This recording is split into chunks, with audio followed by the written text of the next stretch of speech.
Okay. Let's just see that I have audio. I'm waiting for YouTube. Come on, YouTube.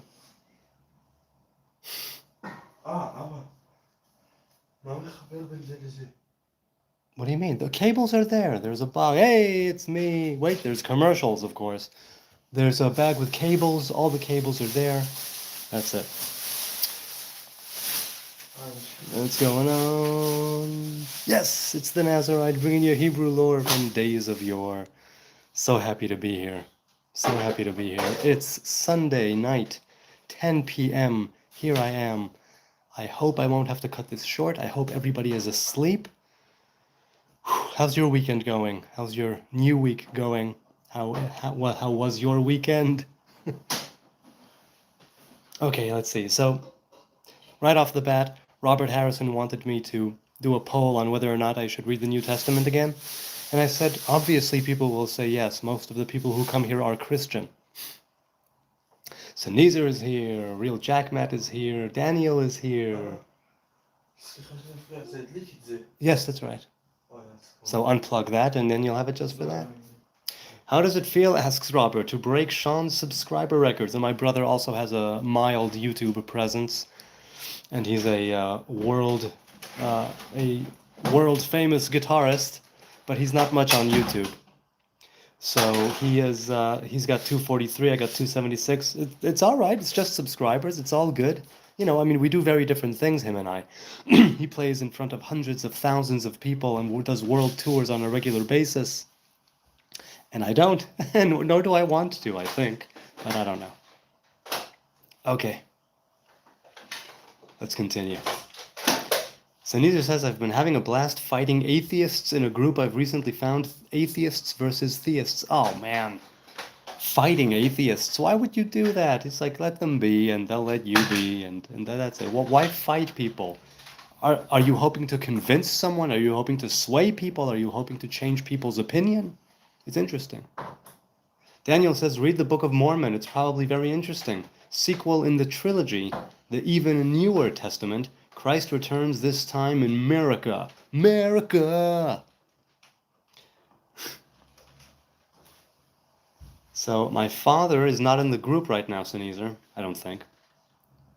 Real Jack says, I read a lot of Tehillim and I read a lot of Tehillim and went to the gym. Look at that. See, keeping it physical and keeping it spiritual. What's called in Hebrew Torah im derech eretz, based on the sages, right, who said it in Pirkei Avot, in the Mishnah. It's very, very awesome to read Tehillim and go to the gym. I love that. Oh, hey, my father is here. Hey, Pa, how you doing? You'd consider yourself a pro, Sneezer says. I've swayed many and corrected many. Look at that. Yes, Ira, my father, is online. Tenebrez says here as well. Good to see you. Good to see you. You have a brother with 20K subs. Yes, that's right. I've got a brother who's a physical therapist and who also has a YouTube presence, and he has just over 20K. Hey, RDR is here. Glad to catch your live stream. Glad to be live streaming. I don't take it for granted that I can, be here on Sunday evening in Jerusalem with a nice cup of tea and go live with you good people and engage with you. Daniel says, Hebrew Nazarite, I have never seen a very muscular Hasidic Jewish bodybuilder with all of the Hasidic clothes but just buff. Are Hasidic Jews forbidden from being buff or something? Have you seen it? Yes, I have. There are people who are Haredi/Hasidic who work out at my former gym. I recently quit my gym. I'm still a member for the next month throughout February, but I wasn't going enough, and it's not even worth it. It's not viable financially. Can you please do... No, listen, they're sleeping. You understand they're sleeping? You're louder than that. No, I wasn't louder than that. Dude, just please, thank you. Please keep it down and I'll keep it down. People are sleeping. It's late. Thank you. It works? Yeah. Perfect. Can they go to the gym? So yes, obviously Haredi Hasidic people would probably have segregated gym hours or a segregated gym, men only, women only. But yes, I've seen people in my former gym. It's still my gym until the end of February. So Still, I've seen people in my gym, that's still my gym, that are Hasidish, I suppose. Though, I mean, when you're in workout clothes, you're in workout clothes, and when you're showering, you're showering. The only time where you'll be able to truly tell who's who is when you dress up, just like the mikveh. That's what I love about the mikveh. In the mikveh, we're all naked. You know what I mean? At least, after we take our clothes off and before we put them on. When you're in the mikveh, you're all the same. You're all human. Hey, Luke is here. So yes, they can go to the gym. PlayStation music, yes. We have a new screen that was given away, so we picked it up, and my firstborn was wanting to know if the PlayStation can hook up to it. I said, yes, it's HDMI, obviously it will hook up to it, but he had to check. Okay, let's continue. The oldest... Oh, sorry. Real Jack says we are commanded to keep a fit body. Anybody that tells you different is a fool. Yes, to keep the body fit is a commandment indeed, as is to avoid causing it harm. Now, that whole idea of nishmatem lenafshotechem, there's this idea of not causing harm to the body, not putting it through too much stress or duress, right? Mental or physical alike, I would think. But there is something to say for being uncomfortable. There is something to say for discomfort and being able to deal with discomfort. Let's see where we're going with the 24 votes so far. 39%, 40% now say obviously it's the word of God. Right behind it is nope, definitely not. It's not kosher with 31. Behind that is ice cream. The answer is ice cream. The answer is usually ice cream, but I gave you the other options. And 4%, who cares? All religion is trash. 26 votes so far. It's almost 10 minutes. Let's keep it going. And I'd love to thank Robert Harrison for the wonderful idea for the poll this evening. Okay, it's MAGA for life, says Durka. MAGA as in, right, make America great again. Now, there is this ongoing debate on whether or not there was truly ever this great Americana, I mean, even in the 1950s, where supposedly, right, America had just won the war, Nam didn't happen yet, the counterculture didn't happen yet. The 50s, right? The 50s is what people would consider to be, some people anyway, peak Americana. And I wonder, because I didn't live there, and my parents were young children then, so I don't know if I could really ask them and they'll give me a proper answer. But it seems that if there was ever a time when America was great, it would have been then. I mean, barring other times like after the Civil War, when there was a unity among the people. Sure, people still fly the Confederate flag, but that's beside the point. That idea of when was America great in your opinion? Whether you're American or not, I'd love to hear answers this way or that on when America was great. What is this greatness that Trump and co. are shooting for, and is it viable? Is it actually viable? Are you Muslim, says LCIS. No, I'm not Muslim, definitely not. Joe the scientist, well, well, well. Okay. What is it? What do you mean? It's part of it. There's a menu there, you'll see. Get a haircut, says Kevin Spence. I don't think I will, but I thank you for the offer. Are you going to cut my hair? I wouldn't want you to. It's great right now and has been, says Bob. You know what? People say that too. People say that this whole Make America Great Again, this nostalgia for some great America, is deterring people from focusing on what is great about America now. Bill Clinton, right, famously said, I think he said, maybe I might be paraphrasing, right? There's nothing wrong with America that can't be fixed or corrected by what is right with America. There is something to that. This nation, I mean, I've never lived there. I'm only a citizen living abroad. I was born abroad. I hold a passport, but I'm not truly American. So I have no say. I have no dog in this race. I don't vote, right? But it seems that there's so much going on that is wonderful and good about America as an idea, as this rebellious force, right? E pluribus unum, right? Out of many one. It's this idea of all of us coming together under one banner and pushing that dream along. Now, George Carlin famously said, they call it the American dream because you have to be asleep to believe it. And maybe there is something to that. He says people are too unaware of how the government is screwing them on a regular basis, that they are sheeple and that they have no real, choice, definitely, but no real idea of what's going on, right? That whole idea of being woke, not in the modern sense, I mean woke as in aware, hip to what's going on. It's very, very difficult for the layman, for the everyday Joe and Joette dumbass, John Q. American, because a lot of things are hidden on a regular basis from the little guy. And I am definitely a little guy, and I'm sure many people in the US are the little guy. Okay, let's continue. Alex Sanchez says, "You're handsome." Thank you, I appreciate that. Daily Pseudo says, "How do I suppose to resist depression triggered by environmental stupidity?" Well, I've heard the phrase that stupidity is punishing yourself for other people's faults.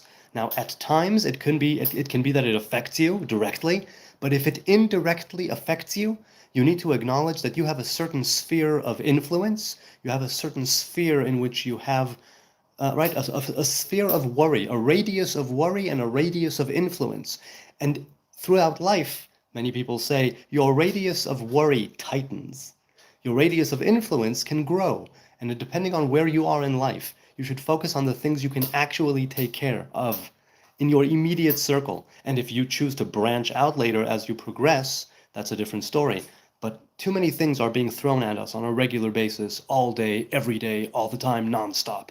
So, environmental stupidity. Look, it's the famous line is never underestimate the power of stupid people in large groups. So don't be a large group. Don't be a stupid person in a large group. You can be a stupid person on your own. That's okay. We're all stupid in something. We're all ignorant of something, and we all fall short of the ideal, and we miss the mark on many things. But to be truly stupid in a large group, that's where it breaks down. The Warden said, "I like many Jews. I just don't want them ruling over people they call soulless animals in casual conversation." And I agree. Calling a human being a soulless animal, that's taken it too far. You could make the argument that the Jews have a specific task to fulfill and carry out in this world. Other nations have their own task to fulfill and carry out in this world. That does not make them soulless animals. Now, Hasidism and others before that have differentiated between the animal soul and the divine soul, and then some of them say that only the Hebrew people have a divine soul, and the other nations, have an animal soul. I don't subscribe to that idea at all. I think that what is it good for, really? What is it good for? To belittle most of the world? How does it serve the people? I feel that it has a kind of shade of vanity, of pride, or if not a shade, then a shadow of arrogance. It doesn't mean that you're vain, proud, and arrogant if you speak like that, but it definitely does color some of your words, some of your actions, some of your thoughts with that brush of, I have a divine soul, they are soulless animals. That's not, I just don't go with that. I never went with that. Yeah, really. There are some Hasidic teachings and ideas and practices that I go with. I'm not a Hasid myself. Some of them I go with. And some of them I just say, no, not even a little, not touching that with a 10-foot pole. Let's check out the poll. Speaking of a poll, 91 votes so far, 15 minutes in. 54% say obviously it's the word of God. 16% say the answer is ice cream. I'm glad ice cream is second place, let me tell you. Definitely not. It's not kosher. 15%. Okay, wait, look, the main winner, which is what I thought, and that's what I told Robert, is going to be, since many people who come here are Christian, it's going to be, of course, you should read the New Testament again. I enjoyed the first time. But the gospel, I always say this, the rest of the New Testament, I could take it or leave it. Really, the gospel I enjoyed. I thoroughly enjoyed reading the gospel. It was interesting. It spoke to me. I loved Jesus's character. And you could argue he did exist, he didn't exist, he was this, he was that. Forget all that. The book, right? The book, the wisdom, not faith, but wisdom that it conveys is real. And I saw wisdom in the gospel, and I didn't see wisdom for me as a Hebrew man in the rest, not in Acts, not in the letters, not in Revelation. They say that that's probably because Christianity as such and Paul's message came not to the Hebrews, but to all the other nations to bring them under the banner of monotheism. And there is something to that, which is why I read the letter to the Hebrews twice. And I didn't agree with what he said there as a Hebrew man. I simply didn't agree. Now, I'm not saying I understood everything that he said perfectly and no, but as a Hebrew man, straight up, it didn't sit right with me. Okay, let's continue. What religion are you? I am a Hebrew man. That is what I am. No more, no less. I have a question, says Eve Jessen. Well, ask it, and Maybe tag me so I see it, because the chat is moving very rapidly. Go back to Israel. We all need you in one place, Alaskan Apple says. Well, I am in Israel, so here, mission accomplished. Baruch ata Adonai Eloheinu melech haolam she'akol nihye bidbaro. Oh, that hit the spot. That's good. Free Palestine says not safe. I agree. Free Palestine from Hamas. Free Palestine from their corrupt leadership. Free Palestine from the warmongering, oppressive Hamas regime that rules them with an iron fist and uses them as human shields. And thank you, not safe, for supporting Israel and the IDF in their just war against terrorism. Your words are appreciated. Ach sheli hayakar, says Akiva. Ma kore Akiva? Shavua tov. Baruch Hashem, says Simein. Zechariah 12:9-10 says Avino. Okay. Alaskan says your satanic garbage has no hold on me. Oh, shucks. I was hoping to get you specifically, Alaskan. And now, well, I have no Alaskan apple. What am I to do? What am I to do? Where's your kippah? The Nazarite does not wear a kippah. I mean, some of them do. I decided that I don't because it's a crown of separation, it's a crown of consecration, it's a crown of Nazariteship. So to put something on top of it, whether it's a kippah, whether it's the tefillin shel rosh, whether it's anything really like a talis, I mean, I'll still wear a hoodie and stuff like that, but I don't wear anything religiously, let's say, above the hair, because the hair is consecrated, is separated. Luke says, the New Testament is interesting. Jesus both defends and criticizes Jewish law of the time. He definitely studied under someone, well, they say it was Rabbi Hoshua ben Prachia, but his philosophy is rather elitist? What? Oh, wait, it just jumped. Hang on. Is rather, not sure what he says. Do unto others. I'm not sure what he said there, but okay. John Adams says, love you. Thanks, John. I love you too. It's awesome. It really is awesome. Okay, let's continue. Why are you killing Palestinians, says Synapse now. Well, Hamas puts them in the line of fire in order to maximize civilian casualties. Furthermore, the Palestinians that are combatants that are coming to kill us, we try to kill them first. That is the nature of combat. It is the nature of war. It's the nature of self-defense. No nation in the history of all nations would simply bend over and spread its cheeks. That's simply the way it is. What, you think it would? You think there's a nation that would do that? No. There you go. He is a Satan worshiper, says only Christ. Yes, I am. I worship Satan morning, noon, day, night. I worship Satan in my sleep. I worship Satan in my dreams. I worship Satan in my waking moments. I'm worshiping Satan right now with this cup of tea. I have Satan in my cup of tea. Shh. Don't tell anyone. Watch me. I'm going to drink Satan. Oh, Master, you are yummy. Thank you. Okay, let's continue. Why aren't you fighting, says Nicholas. Well, I did my time in the army, mandatory and reserve, and I was discharged honorably, so my time is done. There you go. Please read Zechariah Akiva Bevakasha Ach Sheli. Do you like reggae? Well, I'm not going to read verses right now. I'd rather do the Q&A. Do you like reggae music? I do like reggae music, but I'm not so much of a maven, but I do like reggae, yeah. Reggae is fun. Can be a lot of fun. There's also a there's also a spiritual element to reggae, of course. Agreeing Wings says, what are your thoughts on the fact that the Messiah was supposed to come before the year 70 AD? That Messiahs come and go. There are many anointed ones that come and go. All of them died. Every anointed one that has ever been anointed has lived and died. So those are my thoughts. You are drinking his drink, says Girgzi. Or Gregory? Why aren't you on the front lines? Nicholas asks. I believe I answered you. I had my time on the front lines, and now I've been discharged. Saniza says, OMFG, what the fuck did we just witness? DJ says, right, but Tefillin shel Rosh is deoraita. Correct. Tefillin shel Rosh and Tefillin shel Yad are both deoraita. The crown of the Nazarite, let me put it this way. You know how on Shabbat you don't put on tefillin? You know how on the holidays and festivals you don't put on tefillin? You know how when it's Rosh Chodesh, after Shachrit, you take off the tefillin before Musaf le Rosh Chodesh? The reason why you do that is because the time itself and the nature of the time is the covenant that replaces the tefillin, right? There's kafta de manach tefileh and kafta de lamanach tefileh. Kafta de manach tefileh, the head that puts on tefillin, is the lower head, but the head of the Nazarite is consecrated, right? That's called Nezil, which is why it represents the higher head, and the higher head does not wear tefillin. So for the very same reason that we don't wear tefillin on Shabbat, we don't wear tefillin on Chol HaMoed, even though the Zohar says you should, but that's a different story. We don't make halacha by the Zohar. Festivals, holidays, Musaf shel Rosh Chodesh, you take the tefillin off. The same reason. Now, I have spoken to the Nazarite rabbi Rabbi Yehoshua Friedman, who said that the Nazarite either does not wear tefillin at all or wears it the entire day. He knows Nazarites who do that, and he knows Nazarites who do that. So both of them are correct, DJ Twister. Both of them are deoraita. Okay, let's continue. Not Sozin says, thoughts on IDF snipers deliberately killing Palestinian children.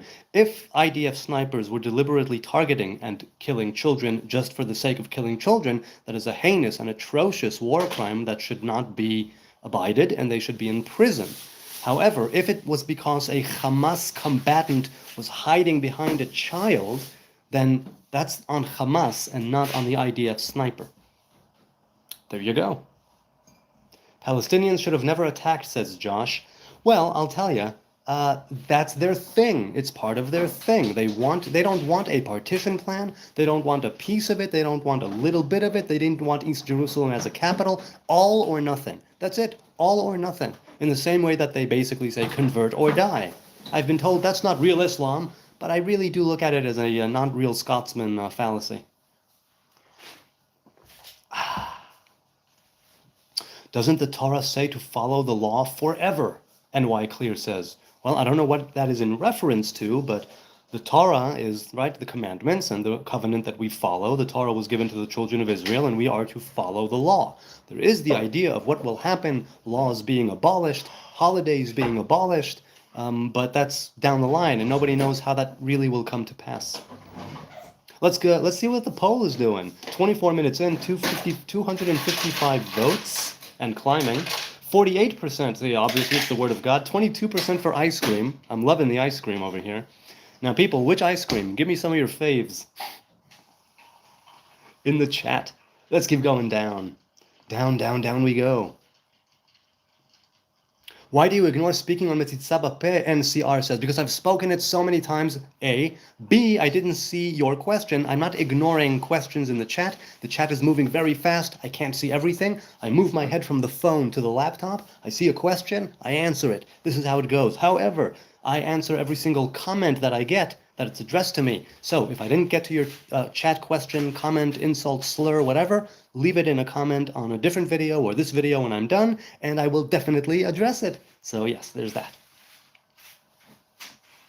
Can you discuss the psychology of your faith, says King Kalayuguan. I don't know if I can. I don't know if I can because I am not a psychologist and I haven't studied enough Machshevet Israel as it's known.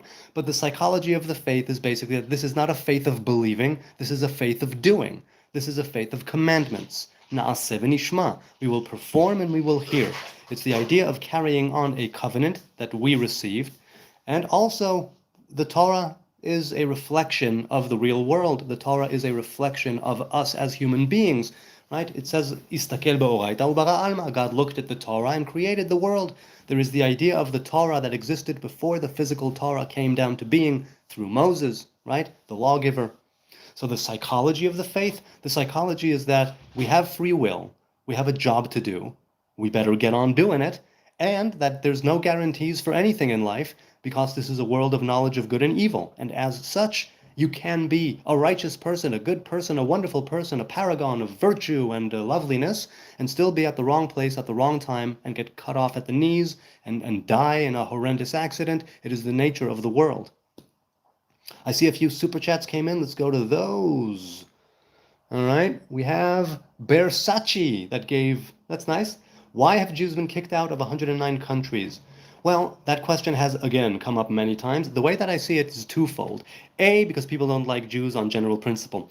B, because some people consider Jews to be the conscience of the world, since they brought in the Bible, the Ten Commandments, the idea of monotheism was around before them, but they really ushered it in earnest. To wit, Islam and Christianity say that their covenants are new and final, however, that there was an ancient covenant between God and the Hebrews, so they do acknowledge the previous connection, the earlier connection, that ancient bond, and as such, some people see Jews as the world conscience, and many people want to run away from their conscience, many people want to bury it, many people want to kill it, to slay it, to numb it, so they won't have to deal with whatever it is their conscience is telling them. And in a global sense, right? In the global sense, the Hebrew faith is here to say, hey, there was a revelation from God, there's a way to behave, you don't all need to be Hebrews, but there is a God in the world. There is a creator. There is something here that is beyond. I'm thinking that those off the top of my head would be why. All right, let's continue. I misunderstood you are Nazir le'olam. Negative, I am a Nazir Shimshon. Nazir Shimshon. So there are 4 types of Nazarites, right? There's Nazir Olam, Nazir Le'olam, Nazir Shimshon, Nazir Lizman Katzuv.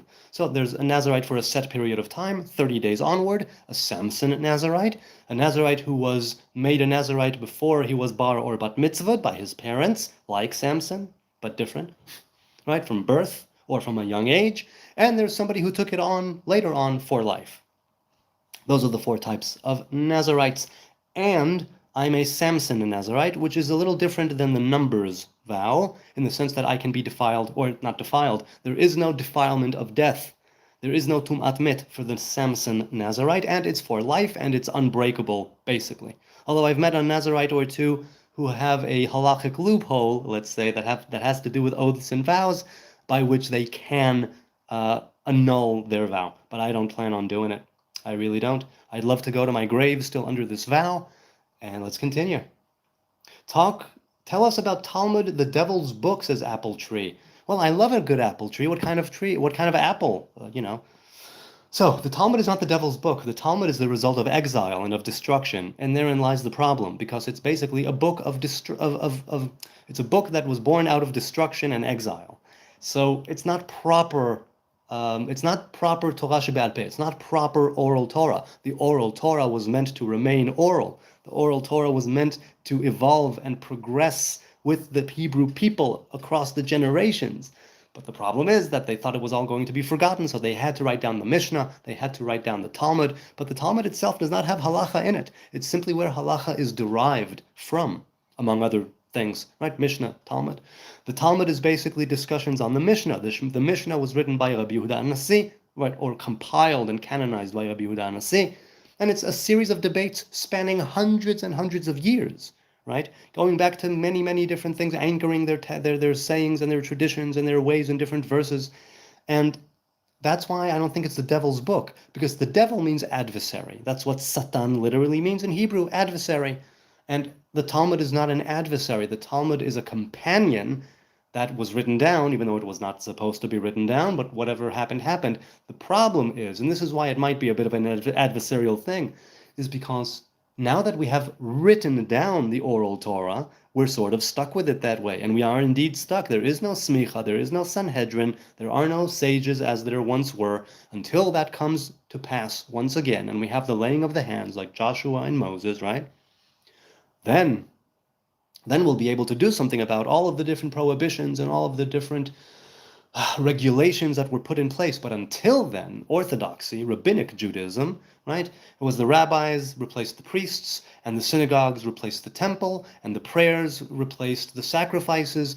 Things had to transmutate, now in exile, but now we're not in exile. And there's this tension between the old world and the new world. Because on the one hand, we're not in exile anymore. We have a sovereign state. We have our own place, you know what I'm saying? We're definitely not in exile, not as we once was. Some people say we are. I disagree. But on the other hand, we have no temple, we have no kingship, we have no Sanhedrin, so it's like, where are we exactly? We're in limbo in a lot of things. Halachically speaking, we're definitely in limbo. But to call it the devil's book is to do it a grave injustice, and I don't take that at all as something that's true. The nose said it all, 420 says. Yeah, right on, man. I've got the schnoz. I've got such a schnoz. I love my schnoz. Okay. UWO says, I believe the Jew were good capitalists. Everyone just broke boys hating. Everyone just broke boys hating. And me being Christian, I see you guys as the firstborn. You inherited the land and priesthood. Thank Adonai, he wanted us to, and then it was cut off. I guess his characters ran out. Well, the firstborn. Look, Israel is called the firstborn when Moses goes to Pharaoh and tells him to let the people go that they may worship Adonai in the desert. I don't like that whole idea of being the firstborn, of the supremacy that might go along with it, of the vanity or pride or arrogance that is sometimes associated with it. I take issue with that. I think that the Hebrew people need to be humble, and if they are going to claim some moral virtue, if they are going to signal this superiority, they need to damn well stand behind it like they've never done before. And I don't know if that's happening. I really don't know if that's happening. So we'll have to see. Aiden, thanks for the super chat. Shalom and namaste, says Ruben Cohen. Shalom to you, a priest in the chat. We might have several. Going back to the poll, 476 votes, 45%. Well, not that different. Not that different than before. And yet almost double the votes. Is it allowed to convert to Judaism? 6L Arrow asks. Yes, it is. You are allowed. I mean, current modern day Orthodox rabbinic Judaism actively discourages conversion, but yes, you can. It'll take some time, sometimes a lot of time, sometimes no time at all, depending on the rabbi in question, depending on the procedure you want to undergo. But there's also Reform, Conservative, Reconstructionist. People have all kinds of ideas of what those types of Judaism are. I have not experienced them too much, so I don't know what to say about them. Okay. Ring says, did we live before in this world and come back? Right, reincarnation rather. There's the idea of reincarnation. Not everybody abides by it. It's not a must, but there's definitely a lot of evidence in the Bible to suggest that, and in Kabbalah for sure, to suggest that reincarnation, meaning a soul that existed, or a spark of a soul that had existed, is coming back in a different body to perform a certain task, to fulfill a certain commandment, because, by and large, you cannot fulfill all the commandments per se, 613 of them, right? Some for men, some for women, some for kings, some for priests, some for Nazarites, and some for prophets. It's like you can't do it all at once. You can perform commandments that are equated with them all, but you cannot actually carry them all out. Also, lest we forget, more than half of 613 commandments have directly to do with the temple ritual worship. So we have just not a pittance, but the remnants of the commandments. And, well, I'll leave it at that. But yes, I definitely believe that we live before this world and come back. But what is life, right? If we choose to look at life as a duality, life as opposed to death, death as opposed to life, that's this world, a world of knowledge of good and evil. If we are looking at the idea of the tree of life, that's a singularity, that's another thing altogether. And so before coming into this world, the Tanya says, right, we are a neshama, right, a soul, a divine spark, if you will, that's not in a body. And that's a different type of existence. That's a different plane of existence. And those who are able to purify and elevate themselves can, much like in a dream state or much like in a trance-like state, kind of astral project themselves, have the soul leave the body to some degree and go and, take a tour and go wherever they want to go in the higher realms. But basically, yeah, I do believe that there was a life before this life, whether it's reincarnation, whether it's the womb, whether it's the soul before the womb. You know what I'm saying? Something like that. Let's continue going down in the chat. Down in the chat. Go grab pennies, 90 Rep says. I don't have pennies here. I'm in Israel. I've got agorot, I've got shekels. No pennies. Sorry, man. This all sounds like fairy tale, says Jesse. Yes, I agree. It does sound like a fairy tale. Nothing is barring it from being a fairy tale. The idea is that even if it is all myth, allegory, fairy tale, pulled out of someone's tuches, that's irrelevant, because what is here is the wisdom. You can argue about the faith. Yes, you can argue about the faith, but the wisdom is definitely there. There's a lot of wisdom to be derived, and if you don't believe that there's wisdom in fairy tales, A, you probably haven't studied enough fairy tales. B, you may have not studied enough psychology. Not that I have, but I know that, for instance, Carl Jung and others spoke highly of fairy tales. And we know that we are a people, ancestrally speaking, back in tribes, around the campfire, telling stories, telling myths. This is how these things came about. So you can make the argument that faith is absolute crap and religion is bullshit. Sure. But to say that the story has no merit, to say that the fairy tale has no merit, that's throwing out the baby with the bathwater, and the baby that you're throwing out is one hell of a baby. It's a cutie pie, let me tell you. Down in the chat, let's continue. Put your hands together and smirk a little. Oh, okay. The Jewish wringing of the hands.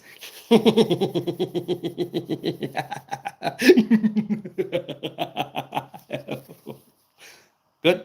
We're good. All right. Let's continue.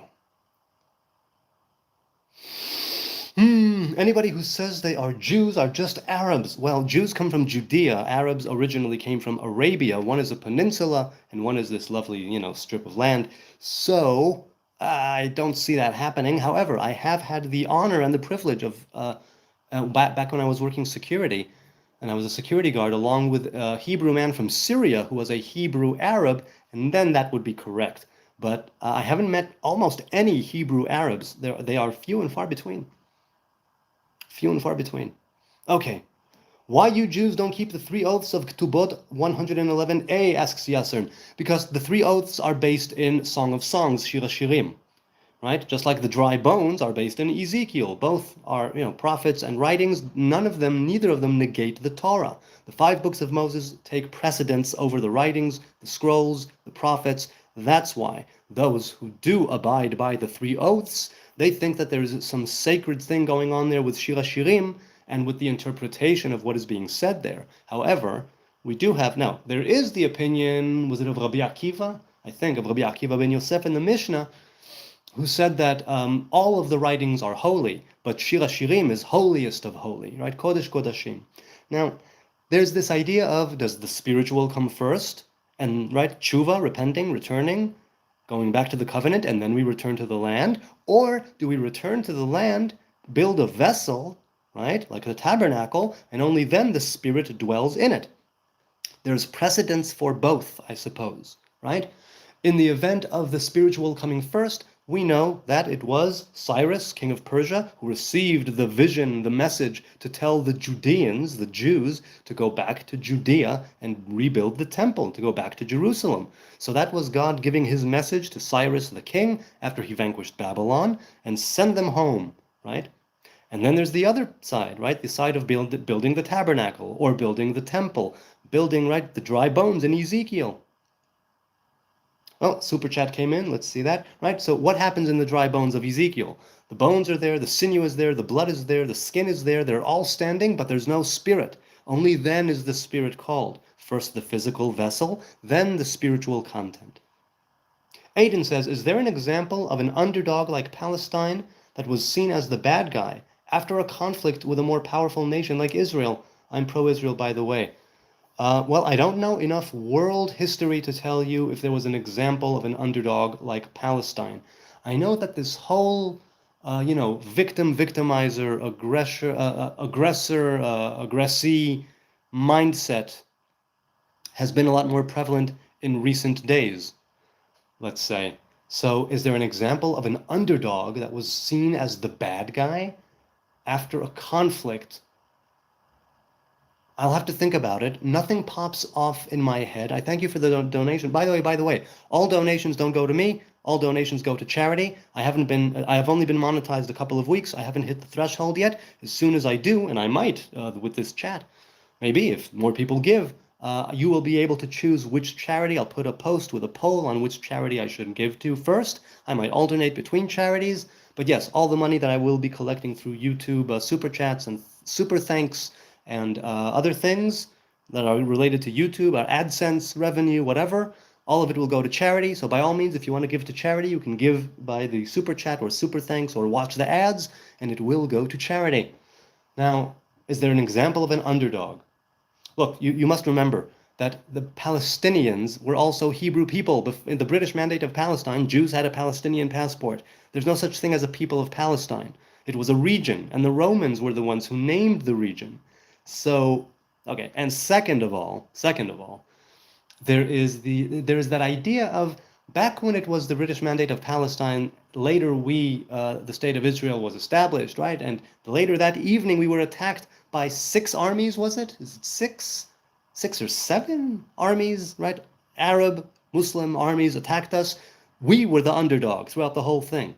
It was only after they started wars several times and were beaten did they suddenly become this underdog, and only in the 1960s was the Palestinian identity actually formalized. I've been told it was with the help of the Soviet Union. There was no flag, there was no anthem, there was no leader, there was nothing of the sort.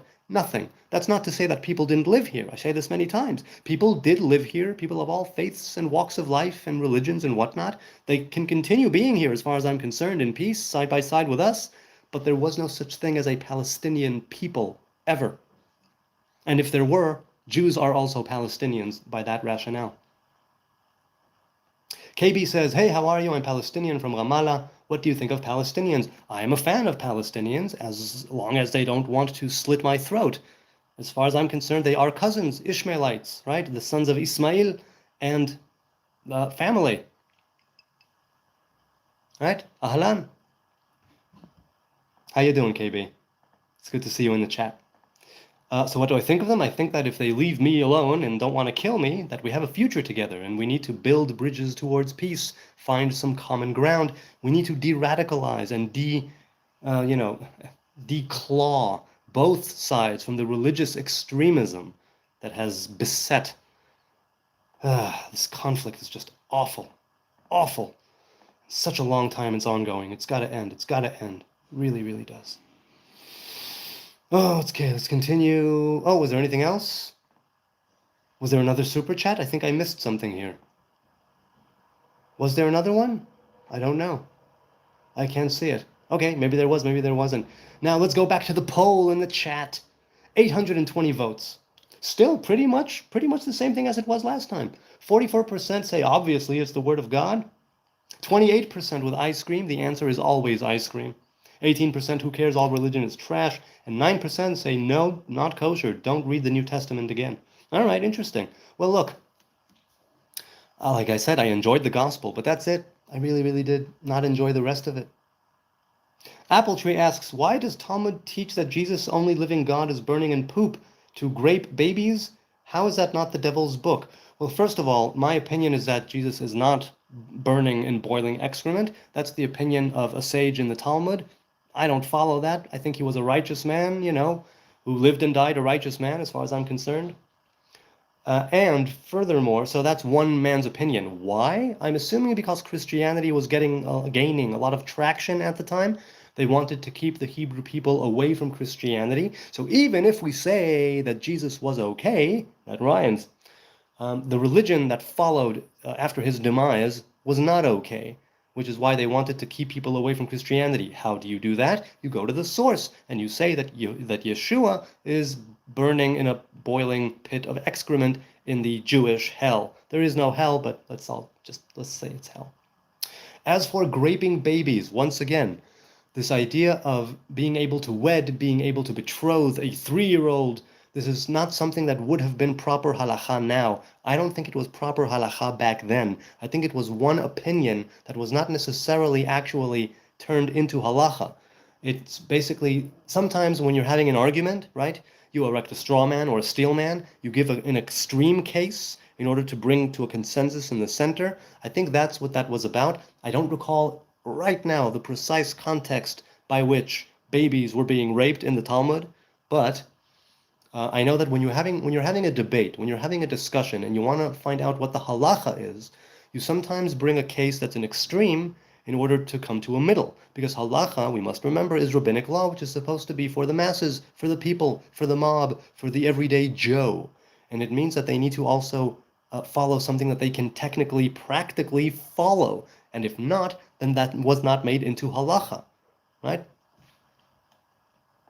So I'm thinking that it was brought as part of a discussion, part of a debate, and not an actual thing that turned into halakha. Even if it was halakha, it would not be halakha now, right? Because rabbinic law is supposed to progress, rabbinic law is supposed to evolve. But since the Talmud and the Mishnah were written down, that puts us in a bit of a bind and a bit of a pickle. A bind, quite literally. We are bound, or Orthodox people are bound by those former regulations and laws.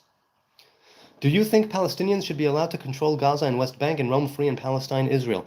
I think that they were given that option many times and they turned it down.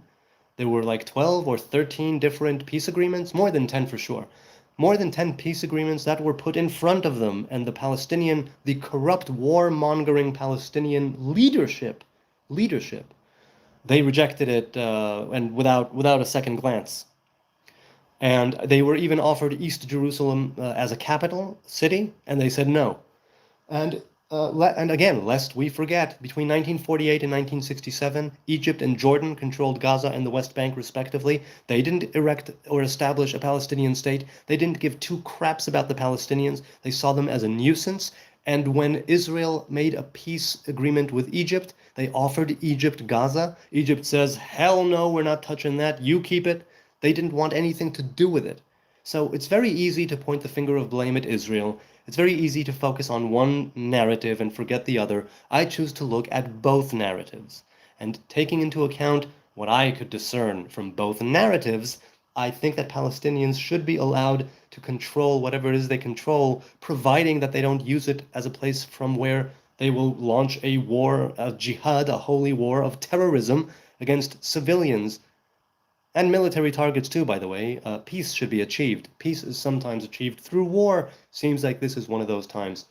As for roaming free, yes, roam free by all means. People used to go to Ramallah all the time. People used to go to Bethlehem all the time. People used to go to Jenin. People used to go to all these places. But then, Intifada 1, Intifada 2, shit happens, and now now it is what it is. It didn't always used to be like this. It did not always used to be this way, and I long for the day. May right now, even as I speak these words, may war and bloodshed be taken away from this world. We need peace and prosperity and thriving, and the way we get there is together. That's the way we get there. The way we get there is together. This war needs to end. Now, it might end with Israeli conquest, because that's the nature of things. Or it might end with some Deus ex machina. Who the hell knows? But yes, I definitely think that we as Israelites and Ishmaelites, we definitely have the capacity to be together, to be family again, to share this land. The land does not belong to anyone. The land belongs to the Creator. Creation belongs to the Creator. So that's what I see about that. That's what I say about that. At least, off the top of my head. That's what I think. What's your favorite flavor of ice cream, says Sapongo. Well, here's the thing. I'm vegan. So before I was vegan, I suppose I didn't have that much ice cream, but I suppose I'm a cookies and cream kind of man. Cookies and cream. As for after, I don't know. I barely have ice cream now. Occasionally, Ben and Jerry's will come out with some new vegan flavor, and my wife will get it for me. But I barely ever, I don't really have ice cream. I mean, just regular plain sort of chocolate-covered vanilla with sprinkles or something, I don't have a favorite because I don't I haven't sampled that many ice creams to have a favorite. Certainly after I became vegan, and that's been 15 years almost now. So I don't know, but that's a good question. That is a very good question. Let's see what's going on with the poll. 960 votes. 960 votes. 44%, obviously it's the word of God. 28% ice cream. The answer is always ice cream. Okay. 19% says, 19, back up 10% from the 9 before. All religion is trash. All right. And nope, definitely not is at 10%. All right, let's keep it going. Am Yisrael Chai, says Michaela. Indeed, the people of Israel live. The thing is that we would like to live with our neighbors here in peace and prosperity. And there's a lot to be said for the wrongdoing that Israel has carried out. There's a lot to be said for the decisions that were carried out. Not to say that I would have done it any better. Maybe different, but not necessarily better. And I'm just one guy. Just one guy. Click the link for Mossad virus, says Dangber. Well, I'm not Mossad, and once again, Mossad is international. I'm in Israel, local. People don't understand what Mossad is. Mossad is international espionage. Here locally, we have police, border police, and Shin Bet, Shabak. Marita says there never existed Palestine as a state. That's correct. It never existed as a state. It existed as a Roman province called Syria Palestina after the Assyrians who kicked out the 10 tribes and the Philistines who came from the Greek Isles up there, and who bothered the people of Israel. Interestingly, the Philistines, the Plishtim, were never on Israel's hit list. They were not one of the 7 nations that we were commanded to eradicate, nor are they Amalek. They were just a pain in the ass. Now, if you read the book of Joshua and the book of Judges, you see that those nations that were left there and those nations that showed up were there to elevate the Israelites and to help them, remind them of who they are and what they are doing. Because we know in the Torah, Moses says, after the war, when you live in houses that you didn't build and you have vineyards and orchards that you did not plant and all that, you'll grow cocky. You'll grow cocky. You will say, it's just me. It's my might. It's my strength that made this happen. And he's like, don't do that. Now, part of the way that you stop people from becoming cocky and arrogant is you put an adversary in front of them. That's part of how you do it. So they need to fight. They need to remember what it is they are fighting for. Oh, wait, something came in the chat. What do you think of Isaiah 53, that Juan guy says? Well, what I think of Isaiah 53 is that A, it's the prophets, and the prophets don't have anything on the Torah. The 5 books of Moses, all of the prophets, all of the scrolls, and all of the writings point back to Torah, point back to the 5 books of Moses. They do not negate the Torah. They may bend some rules, but they don't negate the Torah.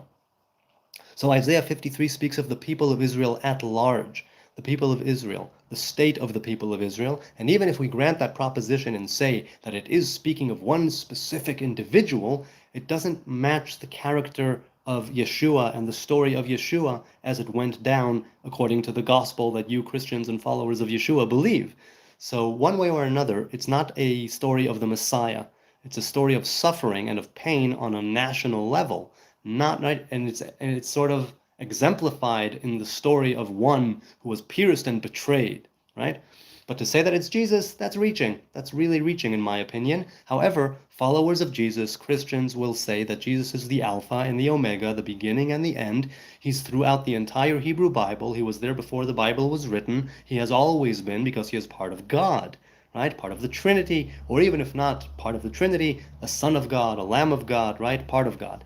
So that's where I draw the line and say, no, he could have been a potential sage and Messiah, a king and a prophet and all that, but not a God incarnate, meaning that he was just a man that lived and died like any other man. A man among men, perhaps, but just a man at the end of the day. A righteous man, a good man, but a man nonetheless. So that's what I think of Isaiah 53, that it's one of the prophets. The prophets do not negate the Torah. Okay. You look like an Argentine Jew, says Anek. Well, I'm not an Argentinian Jew. I'm just a Hebrew man here in the Middle East. Incidentally, speaking of Argentina, and nothing to do with Argentina, I'd like to thank you for taking the time to come here and gab with me. I'm going to continue. I'm not saying goodbye. But it's almost an hour now, I see, so I'm going to speak and say thank you. I deeply appreciate your time, your kind and gentle attention, the likes, the subs, the views, the insults, the vitriol, the love and the encouragement. I love it all. The trolls and supporters alike, the people in the super chat, the people with the super thanks, the people who, who ask actual questions, the people who simply ask, who tell me to shave, who tell me to kill myself, who tell me I'm a baby rapist, who tell me that all of those things are welcome. It's an open forum, it's an open chat, and I wanted to continue being like that. And you people help me to do that, and I thank you deeply from the cockles of my heart. And let's continue. You are a brainwashed man who is ignorant. I'm definitely brainwashed and ignorant, 2030 come. But the thing is that I try, through dialogues like this, to be a little less brainwashed and a little less ignorant with every passing live stream. I also try to keep an open mind. Obviously, I'm ignorant. There's more of what I don't know than what I do know. As for brainwashing, yes, I was indoctrinated by the Orthodox religious rabbinic Hebrew faith. However, I did take many strides and I did a lot in order to extricate my brain from the washing. So, while you may be correct in principle, you're not correct de facto, right? Or you are, but I'm trying to do that. Okay. Wow, you're so Jewish, says Wow. Hey, Wow, your name is Wow, and you said Wow. Silva says, what's hilarious is this guy is clearly friendly and you are calling him hateful, and they all deserve to die, but listen to yourself. Anti-Zionists are ignorant or bigoted. Um, Look, I get the people who are anti-Zionist. I get the people who are anti-Jewish. I get the people who hate Israel and who hate the Jews, right? I get it. I do get it. I don't agree with it, but I get it. It's baked into certain cultures. It's baked into certain, national DNA or whatnot. I don't know. And hopefully it isn't, but that's certainly the way that it's been played out in the world. That's why I say that. And I believe in change, and I believe in change for the good, and I believe in change for the better. And I also know where they're coming from. Like I said, some people choose to view Jews, even unconsciously, as this conscience of the world that they need to slay, that they need to get rid of, that they need to nullify and eradicate. Ooh, a super chat came in. Let's see. Abdallah, hi Abdallah. Jews sought refuge to Palestine, which was under occupation of Britain, and before it was a province of Islamic State like the Ottoman Empire, Umayyad. Yes, that's correct. And before all that, before the Mamlukim, before the Crusades, before Sultan Suleiman, there was Judea, right? And the kingdom of Judah. Before that, it was the unified kingdom of Israel. So it all depends on the time frame. That's why I say I understand the Palestinian narrative and I understand the Israeli narrative to the degree that I do. I don't choose to see one and not the other. I try to look at both. But when you're talking about this, Abdallah, it's all a question of the time frame. What is the time frame? Are we talking about 30 years, 300 years, 3,000 years, right? 30 years ago, the Second Intifada hadn't even come yet. 300 years ago, the Ottomans, I think, were in charge. 3,000 years ago, David and Solomon were in charge. So how far back do you go? When does history of the region start for you? Depending on the lens through which you view this conflict and this situation, depending on the time frame that you choose to address, right, and to say, these are the parameters, that's how the conversation will go. But Romans called this place Syria Palestina. Before that, it was called Yehuda. Jews come from Judea, right? Romans named that to separate Jews from Judea. It didn't work. The Roman Empire fell a long time ago. The Jews and Judea and the kingdom of Judah are still here. So it definitely was Palestine under the occupation of Britain, right? After World War I, many things were divided between the Allied forces, and new countries came to be, just like after World War II. It just so happens that Transjordan in this area of, right, the British got a mandate. It wasn't an occupation, it was a mandate for a set period of time. And then they just noped out of here and they said, well, let the Jews and the Muslims work it out. And we all know what happened in 1948. The Muslims and the Arabs call it a Nakba, a Holocaust, but you don't get to call it that when you are the ones who started the war. When you are the ones who rejected a partition plan, when you are the ones way before the state of Israel was established, like in Hebron in 1920 or 1921, that you persecuted the Jews there regardless of any Israeli state. No such thing existed. Now, yeah, what you're saying is absolutely right. Depending on the time frame is what I'm saying, you'll understand that the conversation goes here or there. The narrative can be swayed in all kinds of directions. Another super chat came in. Hang on, let me address that. I've never seen a Nazarite Hebrew that's cool. Well, there are few and far of us between. I have been very thankful to meet a few here in Jerusalem and to know a couple digitally through this YouTube channel. It's always lovely to meet fellow Nazarites. All of them have an interesting story. All of them have their interesting idea and take on the vow, and it's a lovely thing. So yeah, Bob, it's really the Nazariteship persists. The Nazariteship exists, and it's a wonderful thing. And I'm happy that I'm able to play a tiny, tiny, tiny part by taking the vow myself. What does it take, says Matthias, what does it take for Jews to accept a Messiah? Well, for Jews to accept a Messiah, it needs to be a Messiah, meaning Messiah literally means Mashiach, anointed one. So if we accept that there is an anointed one, it means that we as a people have gotten together, handed him the crown, accepted his sovereignty and rule, and have anointed him with oil. That's what anointed one means. Now, you have the idea of the Maimonides, right? The idea that the Maimonides brings down in Hilchot Melachim, and he says, somebody, right? Somebody who rallies the people and gets them to go in the ways of the Torah and the commandments, who eradicates Amalek and takes steps to build the temple, this person definitely is worthy of being called Messiah. But even right now, at this very moment, there are always potential messiahs waiting to be revealed. The question is, do we merit it? They are always around. Potential messiahs are always here, every generation, every day, all the time. All the time. But do we merit their revelation? Do we merit the fact that they will be revealed to us and we will crown them? Will we have a consensus to go by? Will we be able to truly, as a Hebrew people, embrace the king? Right? Will we? I don't know. So what would it take? It would probably take what Maimonides wrote. Somebody who will rally the people, bring them back to the covenant. Amalek no longer really exists. We cannot differentiate Amalek from other nations, so that goes out the window. And the temple, some say it will be built, some say it will fall from the sky, already built. I don't know how that will go down.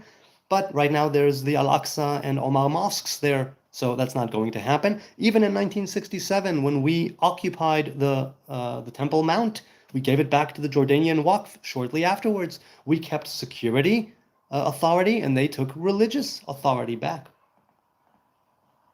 Adman gave. Thank you, Adman. I genuinely appreciate it. And once again, it's all going to charity, so if you want to give. It doesn't go to me. It will indeed go to charity. I still don't know which one, but we will see. Tantura, Jews game when we welcome and killed us. I don't know what that means. Abdallah, I'm sorry. Can you clarify? I'm ignorant. I don't know what Tantura means. Jews game when we welcome and killed us. I really don't know what that means. Bob Builder says, as a Jew, what do you make of the new perspective on Paul, where Torah is not about legalism, rather it is a boundary marker of convenient nominalism? Well, look, the idea of boundaries for the Torah is first put forth in the Mishnah, right?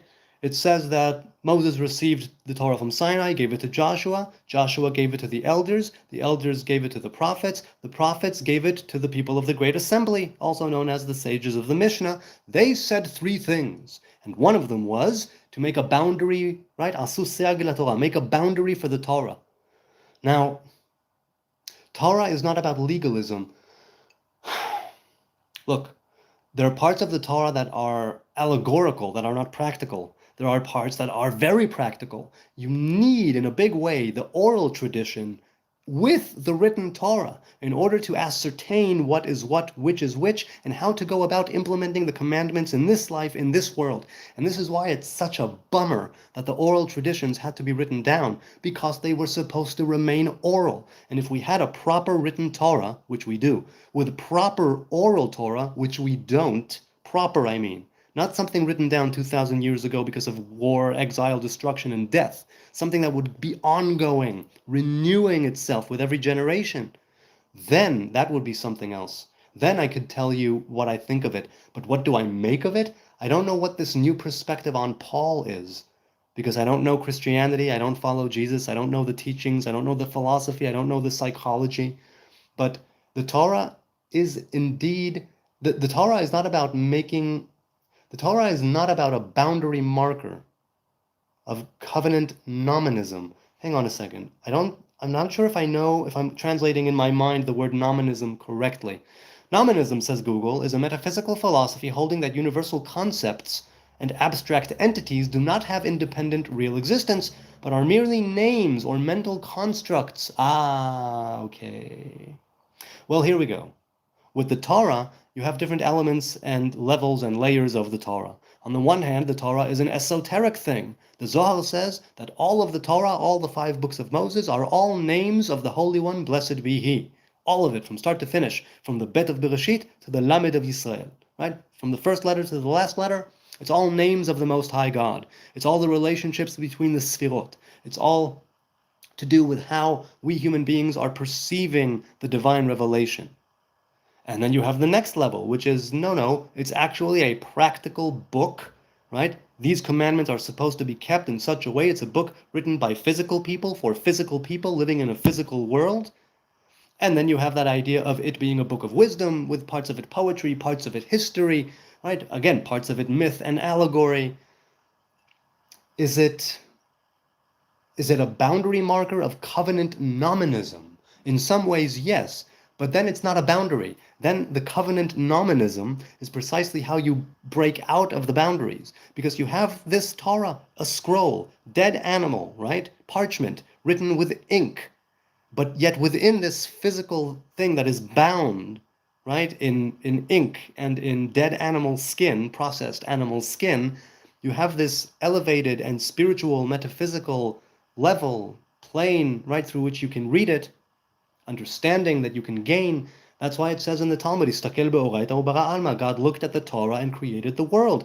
And that's why it also says that, Taftaf Kuf Ayin Dalet, what was it? It's 974 generations before the creation of the world. The Torah was around, black fire on white fire. No, yes, black fire written on white fire.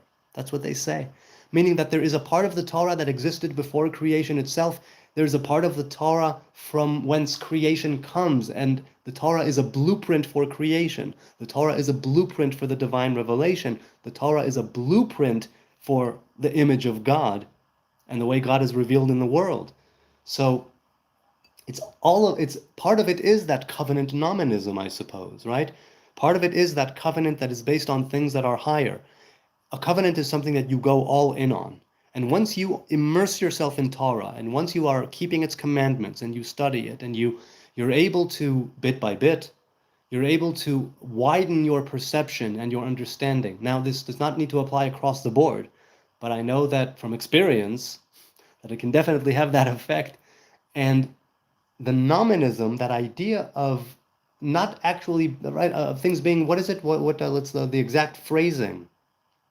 Mental constructs, yes, because the Torah is speaking of things that are not physical as well as physical. So it's really depending on the lens through which you're looking, the teaching that you are looking through, right? Are you looking at it from the pei of the Pardes, which is pshat, plain, or are you looking at the samech, at the sod, at the esoteric? All of those exist. Okay, let's continue. Is that poop keeping your hair matted? No, it just grows like that. I don't mat it in any way. You see this? This is still like regular hair over here. It never matted up. See? So no, what's keeping my hair matted are the knots that it created itself over the years. That's what's keeping it matted. Thank you, Jay Farmer. I appreciate that. Let's celebrate their first super on a live stream. Hey, look at that. Let's celebrate that indeed. I can't read the Arabic, unfortunately. Quite unfortunately. Hang on a second. Okay. I'm sorry, I can't read it. I started studying years ago spoken Arabic, and I had to stop, but I want to pick it up again. Arabiya Amiyya, right? Spoken Arabic. I really do want to speak it. How many times have you read Isaiah 53 and Psalms 22? I would say as many times as I did. I can't tell you exactly. I haven't been keeping count, Scooter. Thank you for your donation. All goes to charity. And that's pretty cool. Brilliant, says Bob. I'm reminded of Proverbs 4 and wisdom being there in the beginning when Adonai and his delighting in her. Thanks for sharing your mind. You know, there's that idea of wisdom being a woman, right, at a high place, and the idea of folly also being in a high place. It's like both of them are calling out to you at the same time. And which is it that you're going to hearken to? What is it that you will listen to? Who are you going to follow? Who is it that you are pursuing, the voice of folly or the voice of wisdom? And sometimes you don't even know which is which. That's why discernment is so crucial. And that's why not pathologizing your intuition is so crucial. I mean, because look, we all pathologize parts of us to some degree. We all fall short of the mark. We all fall from grace every single day. But the Torah and the commandments and the Hebrew covenant are there to guide us, right? That's why it's called Oraita, right? Teacher. Torah literally means teacher. How was your childhood? Did you learn Torah? Yes, I learned Torah pretty much every single day. I was in religious schools from kindergarten until I joined the army. So 20 years, basically, 20 years of being in a religious environment. And I learned Torah pretty much every day, give or take, yeah. How do you feel about a metzitza, says T Farmer. I feel that doing it with your actual mouth is not medically okay, and that people who do it with the mouth, it has its esoteric meaning, but it won't be worth it if you give a herpes, a virus or an infection to a newborn. So I think that the mouth should not go on the penis, but I think that if you choose to use some sort of a single-use sterile apparatus, straw-like structure, like our Moel used with our kids, then that is permissible. And if you say that no, the circumcision, right, removing the foreskin and spreading the skin, and you don't need to go for the third element of metzitza, I understand those who say that too. So that's how I feel about it, basically. Did I get them all? I think I got them all. Okay, let's go back to the poll. Let's see how the poll is doing. The poll is now at 1,316 votes. 45. Oh, it's really, really not moving much. It's like in place for like 1,000 votes already. It's in place. 45% say obviously you should read the New Testament again. It's the Word of God. 28% ice cream. The answer is ice cream. And I do agree the answer is ice cream. In this particular conundrum, right? And it might be ice cream. Who cares? All religion is trash at 18%. And definitely not, it's not kosher with 9%. So, the people who are against the New Testament are, only at 9%. Let's continue. Lifted Panda 420 says, not trying to be rude, but you either have never heard everything Jesus went through on the cross or are purposely blind to it. Say Psalm 22 isn't a prophecy. I encourage everyone to read it. Well, okay, once again, there is nothing that can negate the Torah, right? The Torah is up here, the prophets are here, the writings and scrolls are down here, because they pertain and are associated with different divine attributes, with different divine revelation.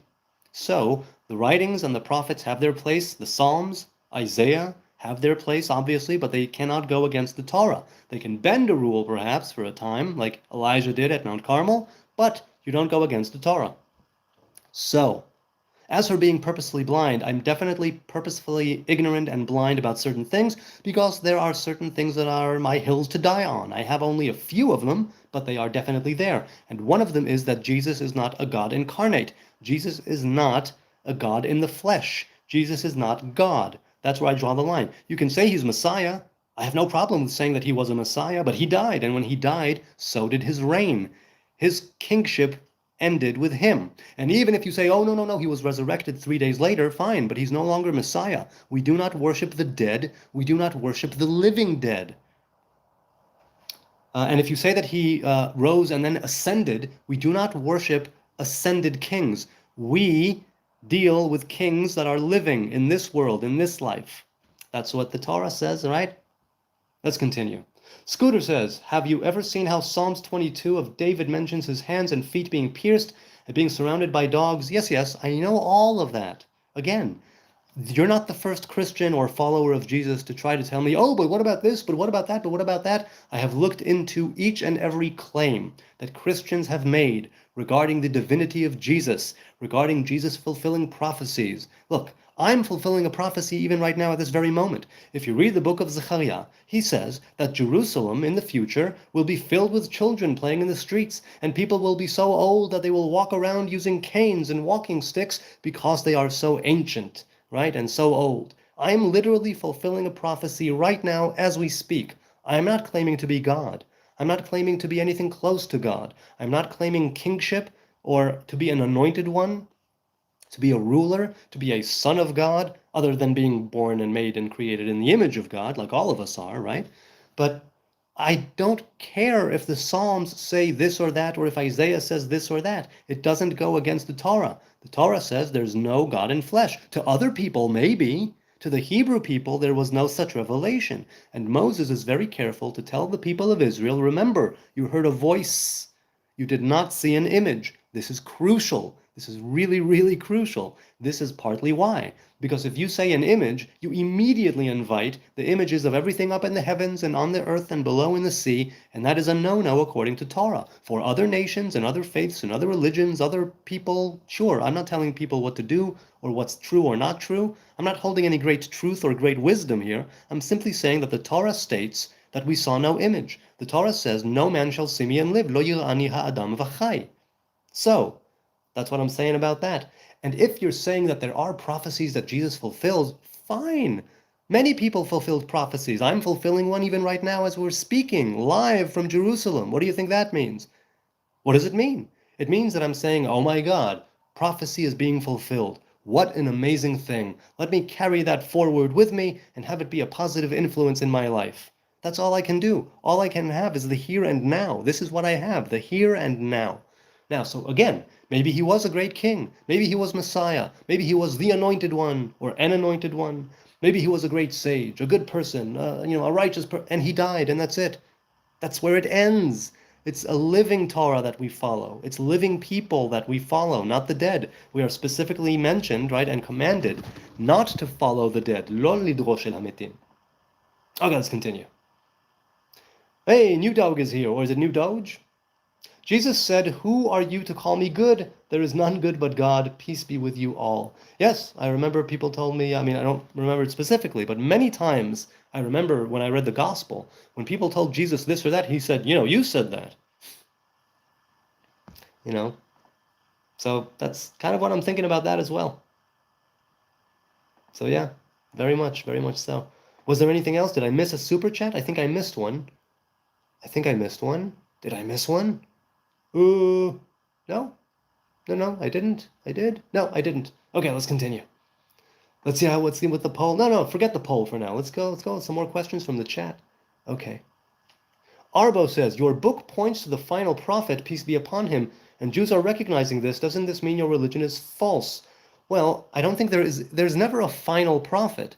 The spirit of prophecy, after the second temple was destroyed, the spirit of prophecy remained in the hands of the nations, and in the hands of Israel it was given to the children and the neurodivergent, let's say. Now, the spirit of prophecy is making a comeback, and lest we forget, the book of Yoel says that God will pour his spirit upon all flesh, not Hebrews, Jews, Israelites, Zionists, all flesh. We will all be elevated. All of creation will be elevated. So there's that. Second of all, how do you say that your book points to the final prophet? Where does it say there's a final prophet? Nowhere does it say that there's a final prophet as far as I know. Now, if you're saying that my book points to Muhammad, because you said peace be upon him, and I'm assuming you mean Muhammad, Arbo, again, show me where it points to a final prophet and a final revelation. The prophets, for instance, speak of a new covenant, a new heaven, a new earth that will be discovered by us as we go along. As for religion being false, yes, you can say the religion is false.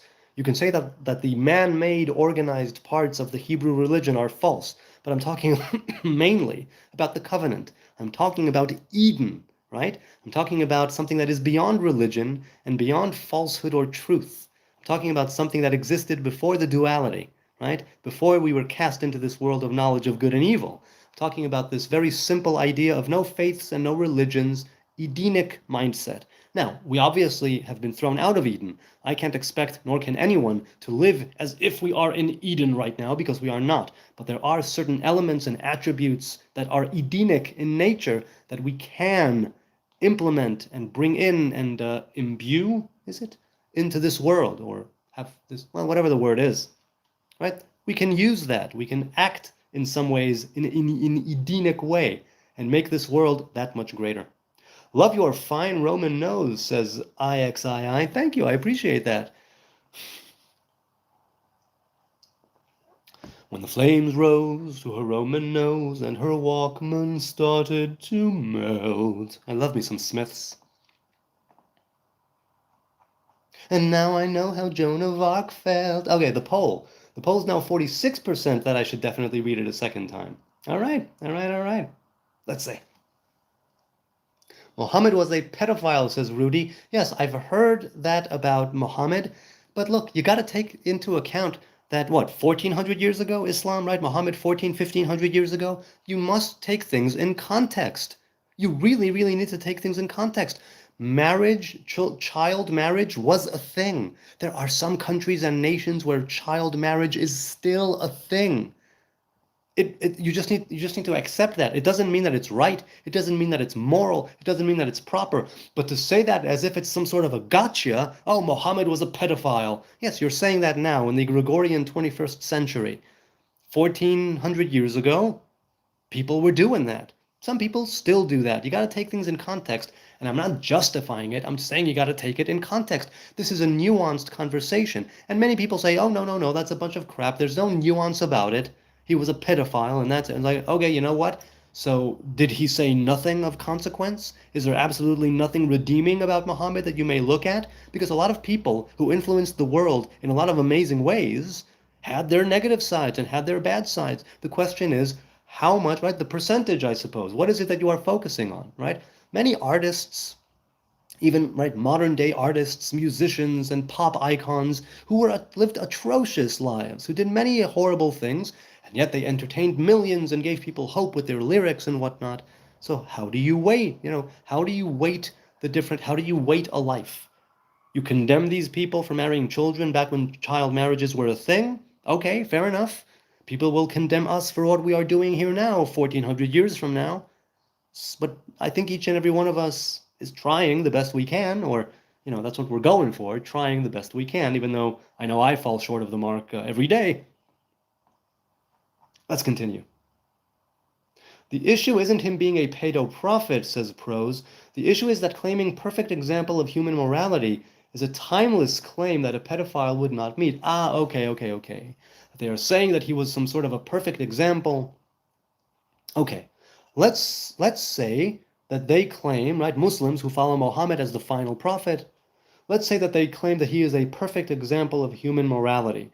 What if we say he was a perfect example of human morality 1400 years ago? What if we say that? Could it be? Is it technically possible? I don't know. I'm not a historian. I'm not an academic nor a researcher. I'm not an educated or a learned man, right? I just know that there's a very good chance that 1400 years ago, he was actually the epitome of all that is good and virtuous about human beings. Maybe he was, maybe he wasn't. I have not read the Quran.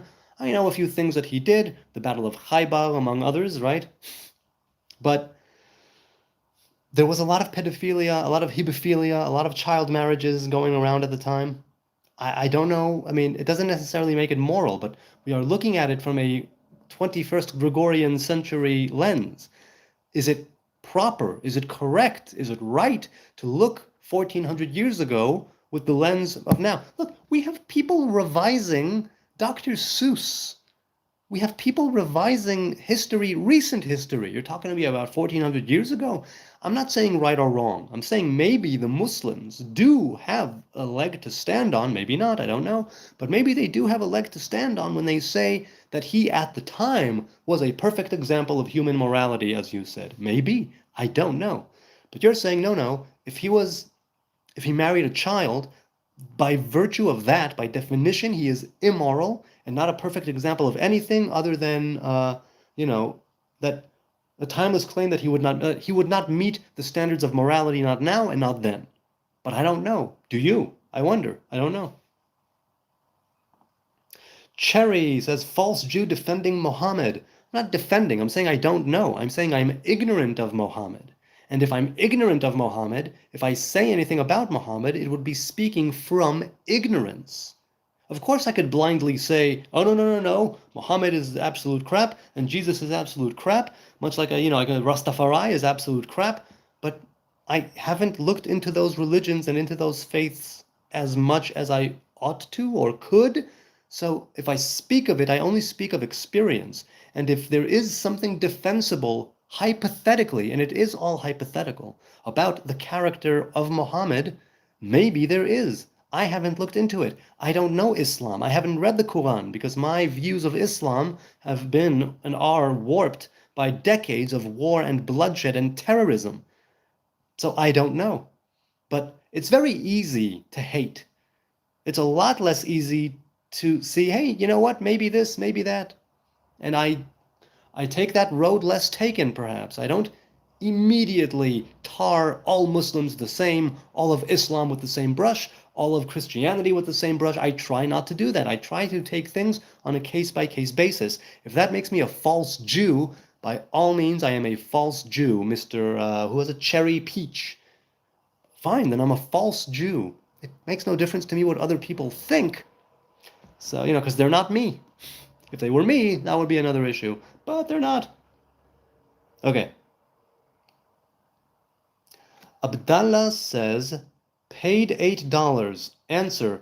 Oh, I didn't see. Maybe something happened and I didn't see. Forgive me. 1940 to 1948, you were welcomed. Came illegally, and then what? What do you mean illegally? No, no. Let's go back. There was no illegality about coming there. Lands were purchased legally. They have bills of sale showing the sale of land to Jews.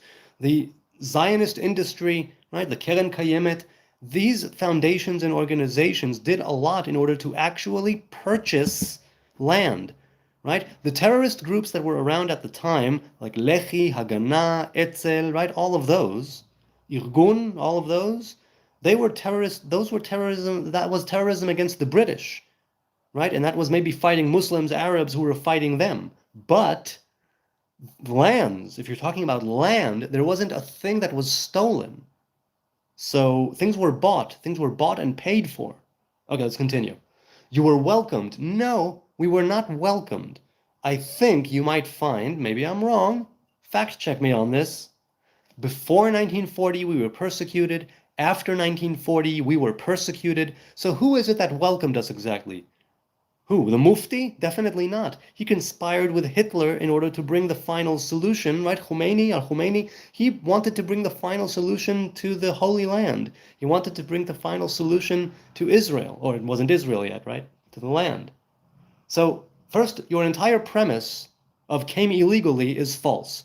There was no illegality there. Now, there was the British trying to stop people from coming, yes, that doesn't make it illegal. And by whose laws? The British mandate? They had a mandate, and they were going to leave. They just wanted to stop all-out war from breaking, and they couldn't, they left.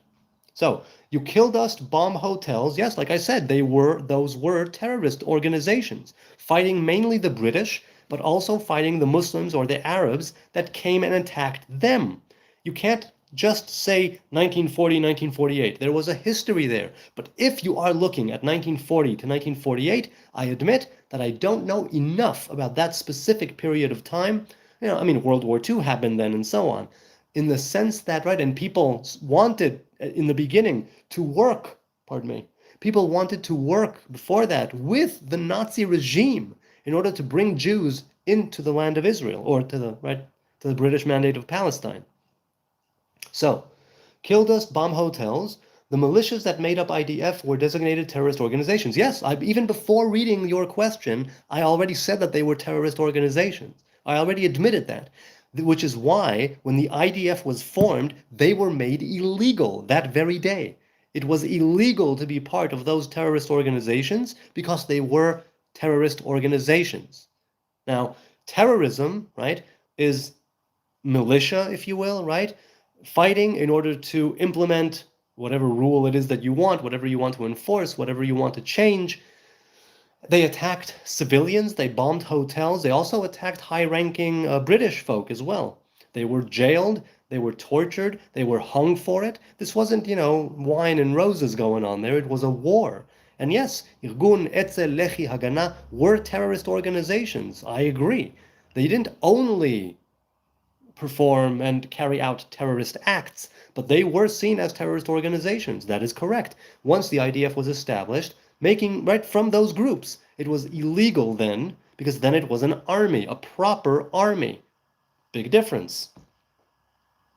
As for paid $8, I'd love to answer the question. You don't need to cite that you paid $8, but I see why you did it. Okay, let's continue. There was another super chat that came in. Hang on. Jasper Casper says, Christian here and I'll always support Israel. Bless those who bless my people. Curse those who curse my people, he says. Yeah, that's what he told Abraham. That's what he told Abraham. Now, again, there's a case to be made for being against Israel. There's a case to be made for being against Jews. But I really don't know how Islam and Christianity, seeing that the Jewish people are still here, and the covenant still exists, I don't quite see how they choose to turn a blind eye to the original faith and covenant of the Hebrews. I don't really know what's up with that. Because even if we say that this is now a new covenant and this is now the final revelation. It's like, okay, what about what happened there? There's a reason why in the Quran and in Islam we are called the people of the book. There's a reason why Christianity follows Jesus, who was a Heb. So there's like a disconnect there that I can't quite bridge it. I don't quite understand what's going on there. Yeah. Okay, let's continue.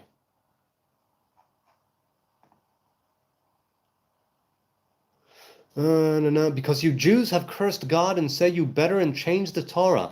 2030, when did we change the Torah? Because I do agree that some little changes have taken place, and that's not okay. It should not have been done, but it was. However, when do we curse God and when do we change the Torah? What do you mean when you say we change the Torah?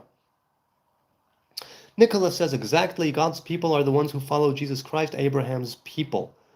Okay, so that's you saying that there is a covenant that completely replaced the old covenant. The problem is that the old covenant of the Torah says that it will not be broken. Even when we break it, the covenant is not broken. Even if we turn away from God, God will smite us, God will bring pestilence, God will bring enemies, God will bring famine, God will bring diseases, God will kill plenty of us, but never actually eradicate us completely. We will be sold into slavery in foreign lands that we've never heard of, and still we will come back to the land of our forefathers and foremothers.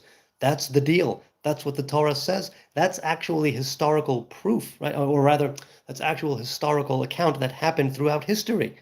We've been kicked out a few times. We came back a few times. That's the way it goes. And if we turn away from God again, and if we forsake the covenant again, and if we transgress, and if we don't keep the commandments, we will be tossed out on our ass again. Yes, that is true. Okay, let's continue. Jesse says, hey, so what do you think about the people in the work old families connected to Judaism, the ones who funded wars and created many horrible atrocities and making countries have to exterminate the Jews? I don't understand the question, Jesse. I'll read it again now.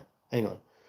What do you think about the people in the work old families? I don't know what that means, but I'll continue.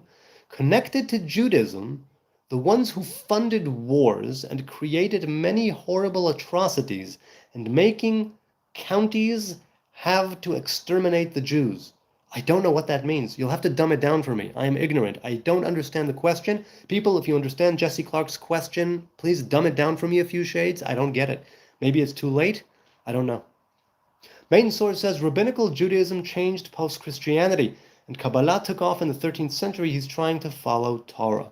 Well, A, if you're talking about me, I am trying to follow Torah, but I'm not a Karaite Jew. B, rabbinical Judaism to some degree was always there. It's just that it became de facto Judaism after the fall of the temple. Post-Christianity, yes, it changed. Like I said, the rabbis replaced the priests, the synagogues replaced the temple, the prayers replaced the sacrifices, that whole thing. And then that became the way to be an Orthodox Jew, a rabbinic Jew, or a Jew. As for Kabbalah, it took off in the 13th century with the Ari, that's true, or in the 14th century. However, Kabbalah has always and ever been around. And many people say that it was the Ari, right, Rabbi Yitzchak Luria and the Lurianic Kabbalah that helped it really take off. No question about that. But I, for one, study the teachings of the Ari's master, Rabbi Moshe Cordovero, the Ramak.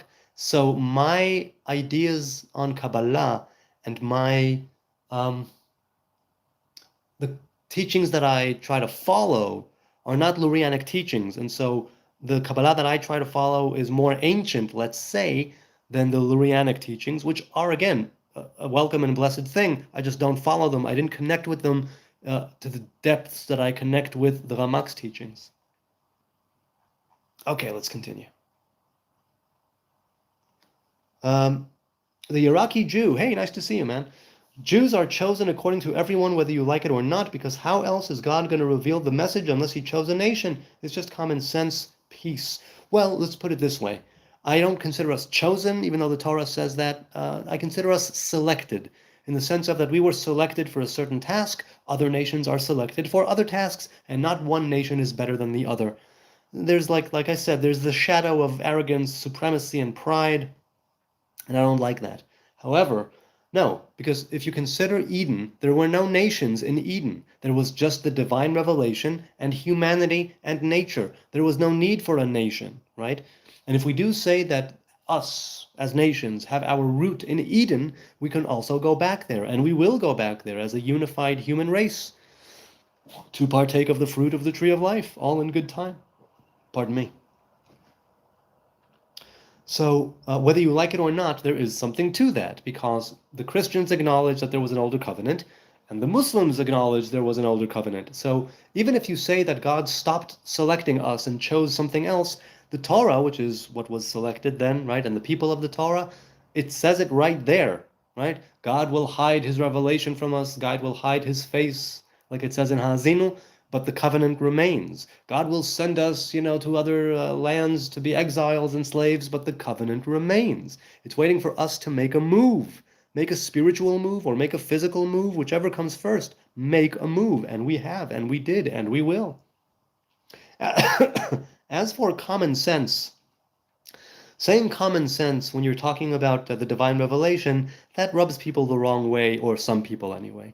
I don't know if there is a common sense to speak of, because the commonality is not there, nor some people would say is the sense. But I understand what you're saying, Iraqi Jew, and I appreciate it. Arbo says, thank you for your response. I don't have enough space. So Deuteronomy 18:18 and Deuteronomy 33, a lot of rabbis have also confirmed, agreed upon this. A lot of videos on YouTube on it. Thanks. Okay, since it's just one verse, I will go for it. 18:18. Yes, Navi right. So God promising to raise up a prophet. That speaks of prophecy and the Hebrew prophets at large. It doesn't speak of one specific prophet. It speaks of who will be a prophet. Somebody like Moses, right? Moses is known as the father of the prophets, even though there were many prophets before him and after him. He is known as the father because of the divine revelation with which he was attributed and associated, and from where he spoke, let's say. And Moses, unlike all the other prophets before and after him, he saw that divine revelation like through a clear windshield or a bright mirror, as opposed to others who see it through a dirty or semi-transparent windshield. His revelation was unique. That's why he is the great bridge. He is the lawgiver. That's why he ascended to Sinai, even though he told God, according to Midrash, right? He called on the divine revelation and saying, there's Rabbi Akiva ben Yosef, he should be the one to give the Torah.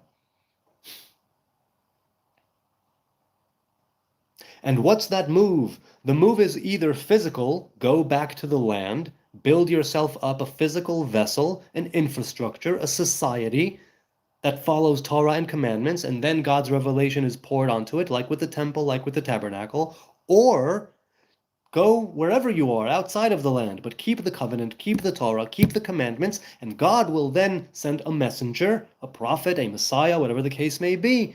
You will get a sign that is so clear that even the nations will say, oh yeah, sure, by all means, go.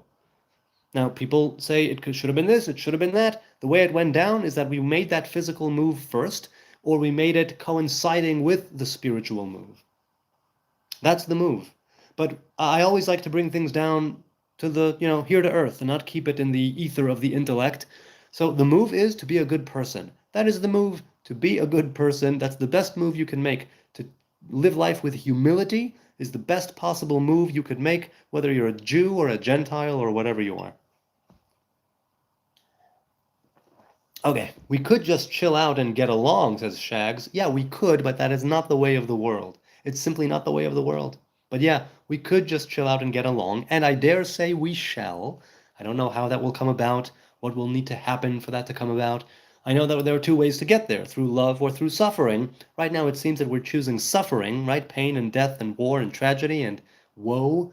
But there's also that path of love and of embracing each other and of acceptance, the brotherhood of humanity. There's also that path.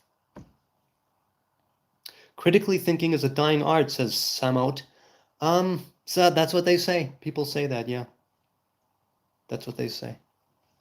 What's a Nazarite, says Belly Nelly. Love the name. A Nazarite is a man or woman of the Hebrew tribes who have taken on a vow of the Nazarite. That's what a Nazarite is. Rasta. No, I'm not a Rasta because I don't worship Rastafari, His Imperial Majesty, as God incarnate. That's why. Ken says, I am not Jewish, but happy you are using YouTube to understand the Word of God. I'm using it to understand different things. The fact that we are discussing faith and religion and spirituality, that's why the channel is here.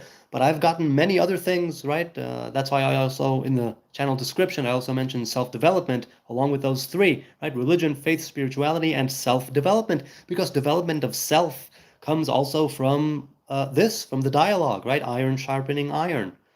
And I really enjoy it. It's why I'm here. Sigma Boy says, if I remember correctly, in the First Testament it states that God would come back someday, but you don't let room for change. No one will enter the kingdom of heaven but through Jesus. Yes, I've been told that by Christians. I disagree, because I don't put my eggs in that basket of one person, one deliverer who died for my sins that completely goes against the Torah, and that's also where those who follow Jesus went astray and away from Torah, which is where I draw that line. Now, as for God would come back someday, I don't know God. All I know is how God reveals himself to me. So there is no coming back or forward, right? There's the human being made in the image of God. Now what? What do we do? What do I do? Right? I'm only one guy. I'm only one simple dumbass in the Middle East with a phone. That's all I am, no more, no less. God coming back, that's way above my pay grade. How about if I go back? How about if I go back to the Torah? How about if I go back to the covenant? How about if I pick up another good deed, another good word, another commandment that I follow, here or there, to pick things up, right? And I pick and choose. I pick and choose everything. I'm a cherry picker. I pick and choose everything. I'm a man of cafeteria faith. Okay, let's continue. In the chat, praying for less hate, says Matthew. Hey, good to see you, Matthew. Hummus and baba ganoush for all. Oh, man. You've spoken about becoming a Shimshon Nazarite as a medic without working around the dead. Do you think your Nazarite expression would have taken a different form? No. I think the Samson Nazarite-ship is the way to go because A, it's independent of the temple. B, it's for life without the ability to break the vow, traditionally. So I wanted something external, right? I wanted a covenant that will be a physical and a spiritual one. I wanted the way that I was walking to be something that I can grow with organically. And the Nazarite-ship of Samson is one where it's not even written in the Torah. It's something that was, which is why there are some sages and scholars who say that the Samson Nazarite-ship does not exist because he was given the Nazarite-ship by a messenger, by an angel, right? So it wasn't even he who took the vow. And you can say, no, when he was bar mitzvahed, he took the vow and affirmed it and carried on with it. But that's why some people say that there is no Samson Nazarite-ship. That's also part of what I loved about that. But no, basically because the Samson Nazarite-ship is for life from the onset, and because the Samson Nazarite cannot cut his hair, unlike other Nazarites that are allowed to cut their hair, whether it's once every month or once every 12 months, depending on how you look at it, the Samson Nazarite lets his hair grow wild for life. That's it. The vow is for life. And that's not the only reason why I took the Samson Nazarite-ship, but yes, I was a field medic at the time, and I didn't want to be saying something that was contradictory, right? Because that would not be good. As for, no, if it was not a Samson Nazarite-ship, it would have been a lifelong Nazarite vow, Nazir Olam. That's what it would have been. Wow, big donation, says Robert Harrison. Yes, indeed, it is, and I'm very grateful. Okay, let's continue. Oh wait, there's a different chat came in. I'm sorry, a different super chat came in. How does Jewish law classify Hinduism, Buddhism? Asks Ramani Jonathan. Hi, Ramani. So, let's heart that and like that. Jewish law classifies Hinduism as idolatry because there is a pantheon of gods, and there are sigils and images, and that is idolatry. As for Buddhism, even though Prince Siddhartha Gautama Buddha was not a king, was not a god in the shape was not a god as a man, he is worshipped, and there are statues of him that people bow down to. They bring offerings, they light the incense. So Buddhism and Hinduism, as religions, are classified traditionally as idolatry. That is not to say that it does not have wisdom. It simply says, if you're a Hebrew man, you can find wisdom in Buddhism, you can find wisdom in Hinduism, right? I'm a fan of the Vedas that I've read, and parts of that in Ayurvedic medicine has a lot of good things in it. Likewise, the sayings of Buddha and the Bodhi that followed him, the enlightened people that followed him, the whole story of Prince Siddhartha Gautama Buddha is amazing.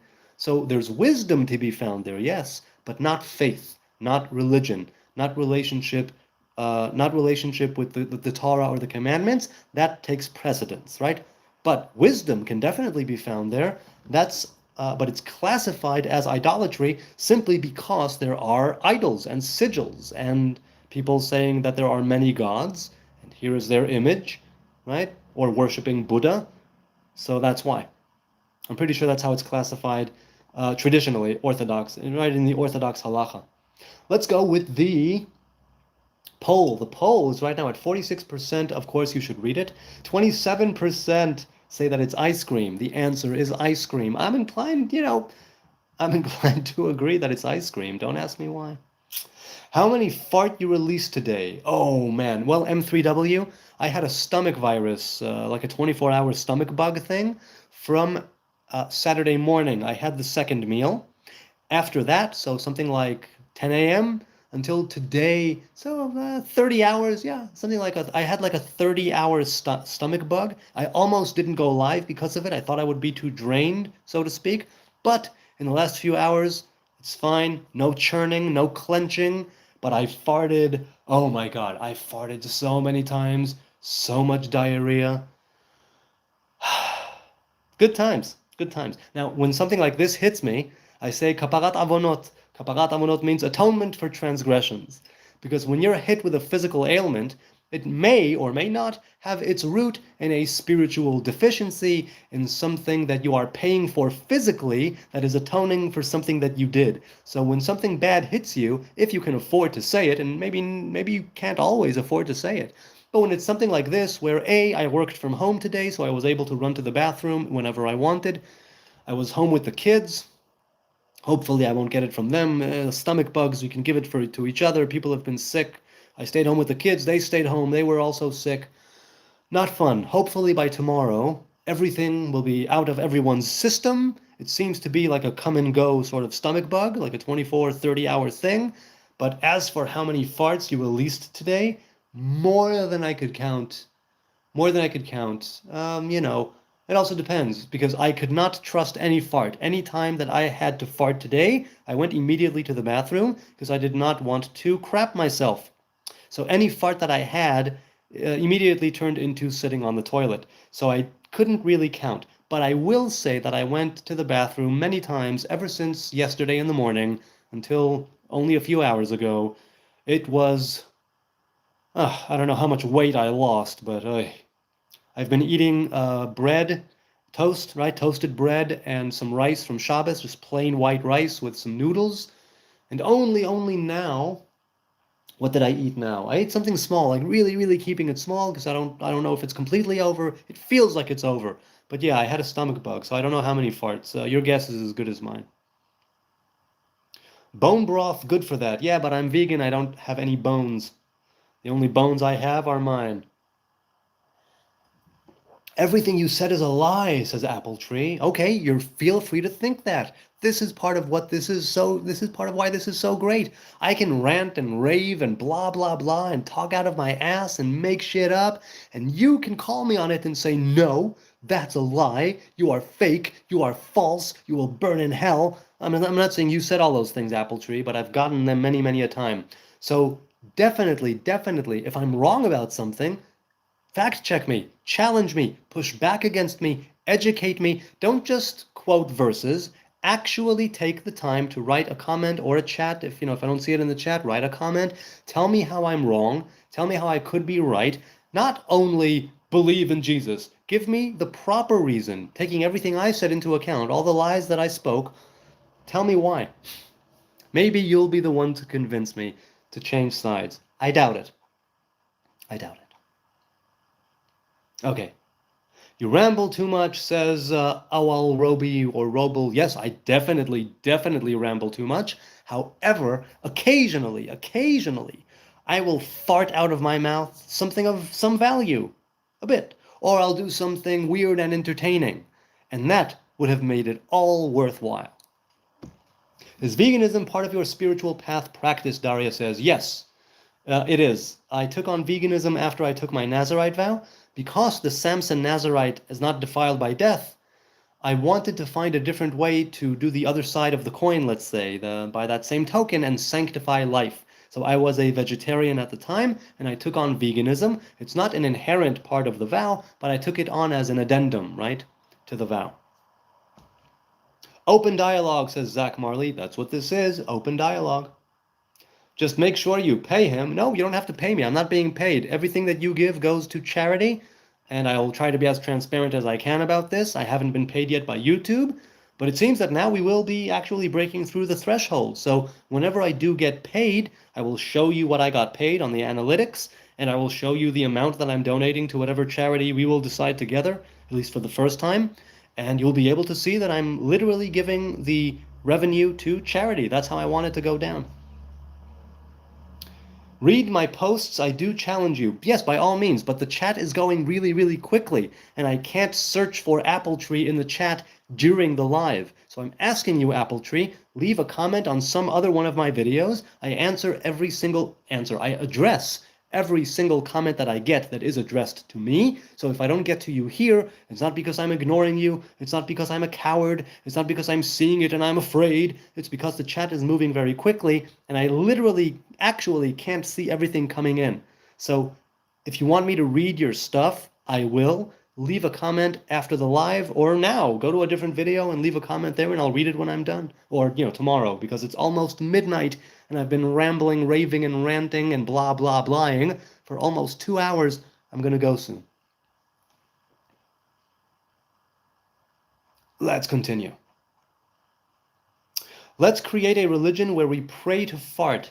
Well, I'll tell you, praying to fart is a good idea. The thing is that is a physical, bodily function. To pray for that, I would think, is to sort of pray to a force of nature. And we, at least as Hebrew people, are not supposed to pray to the forces of nature, but to the creator that created those laws and forces that exist in nature.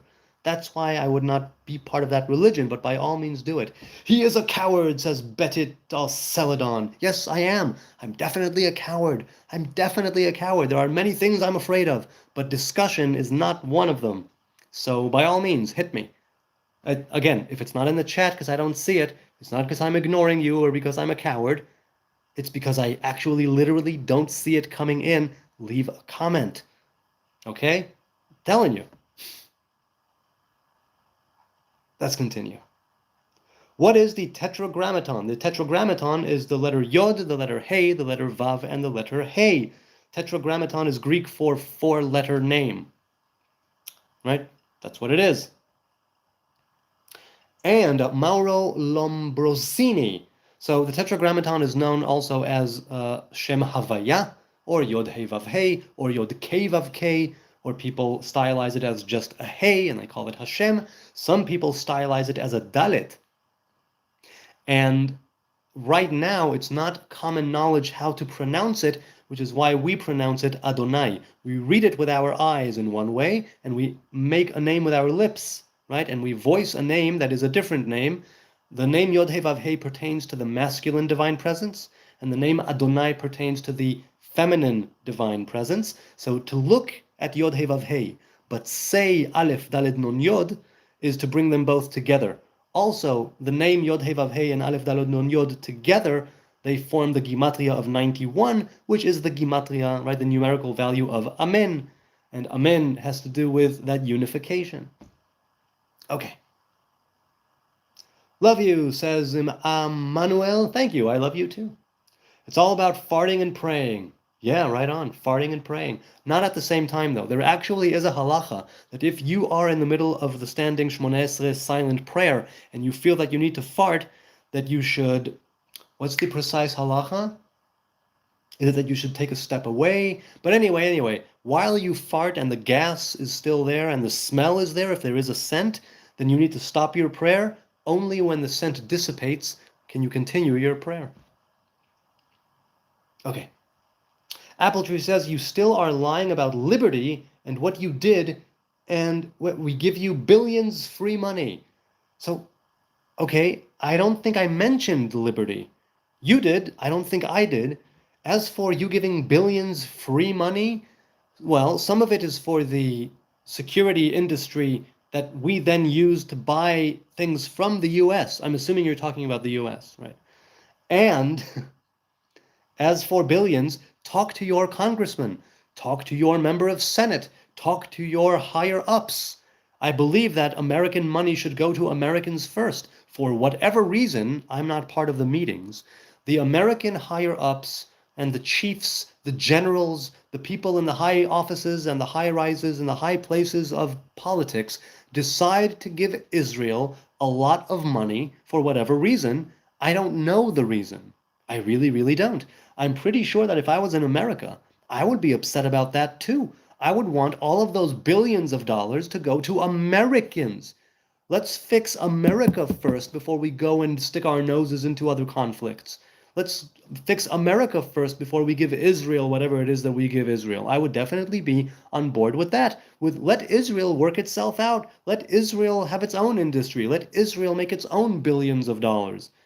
Now, it could very well be, because I'm just one little stupid dumbass in the Middle East, that I don't know what goes on behind the scenes. Could be. In fact, I dare say that I don't know what goes on behind the scenes. And there's a reason, probably, why the US higher ups are giving Israel all this money. And you can bet that it also is closely tied in with American interests in the Middle East, or they wouldn't do it. I think. I might be wrong. But as for we give you billions of dollars, ask your higher ups not to give billions of dollars. And no, I didn't. Yeah, you keep lying, yet you benefit from our money. You have free education and healthcare paid by us. Some of it goes to education and healthcare, sure. Most of it goes back to America, from what I've gathered, because we buy different weapons and munitions from the States. So you give us money, we give it back to you. And some of it likely does go to things here.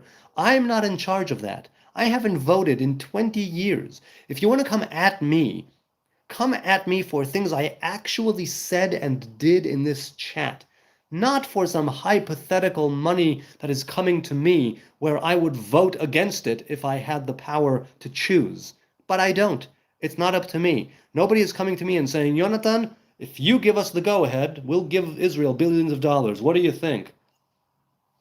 So it's very easy for you to erect this kind of straw man because I don't have anything to do with these decisions. So how about if you're going to come at me and call me a liar, at least call me a liar about things that I actually said. Then we can have a discussion.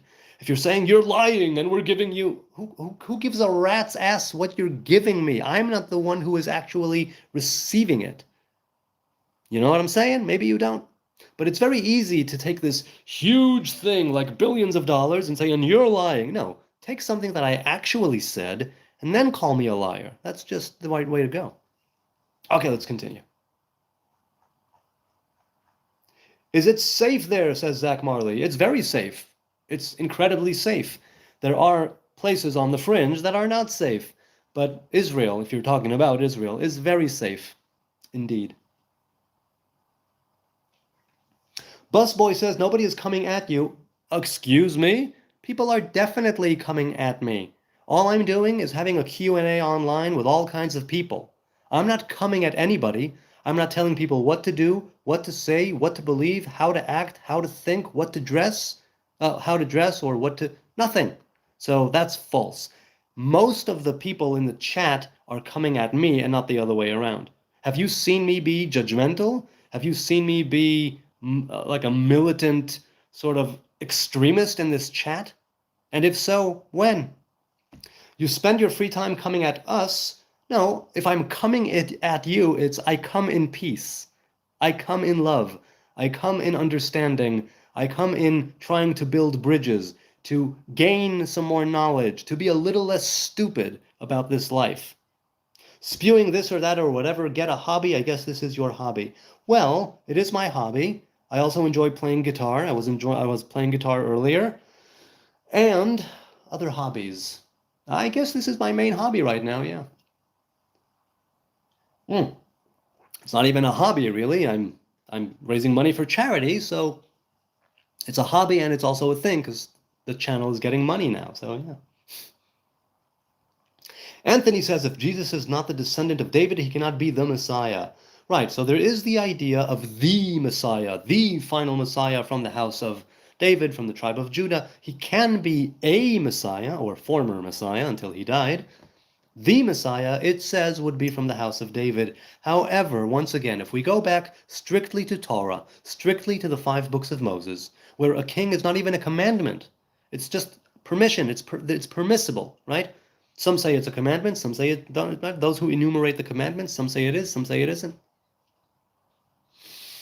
So it doesn't say any specific tribe. It is attributed to, right, Yehuda, right? Ad ki yavo Shilo velo yikat amim. When Jacob, the father, is giving the different tribes or brothers their blessings.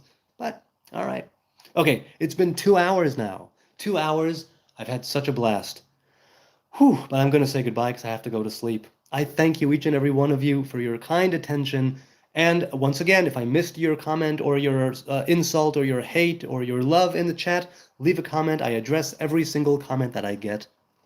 I thank you. I don't take it for granted that you're taking time out of your day, out of your night, your afternoon, your weekend, your weekday to come here to listen, to engage, or to, spew your hate.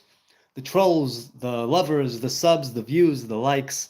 I love it all. It's enlivening, it's enriching, it's so much fun to converse with you. I learn a lot from you. I have fun with you. I want to keep it this way. So, I hope it was of some value. I hope it was of some entertainment, some cheap, lowbrow entertainment, if anything. I'll see you on the next live stream. Until then, be blessed, be a blessing, be the light in other people's lives. Maybe tomorrow, I hope tomorrow, for another live stream. Until then, goodbye and good night from Jerusalem. Laila Tov. Chaim.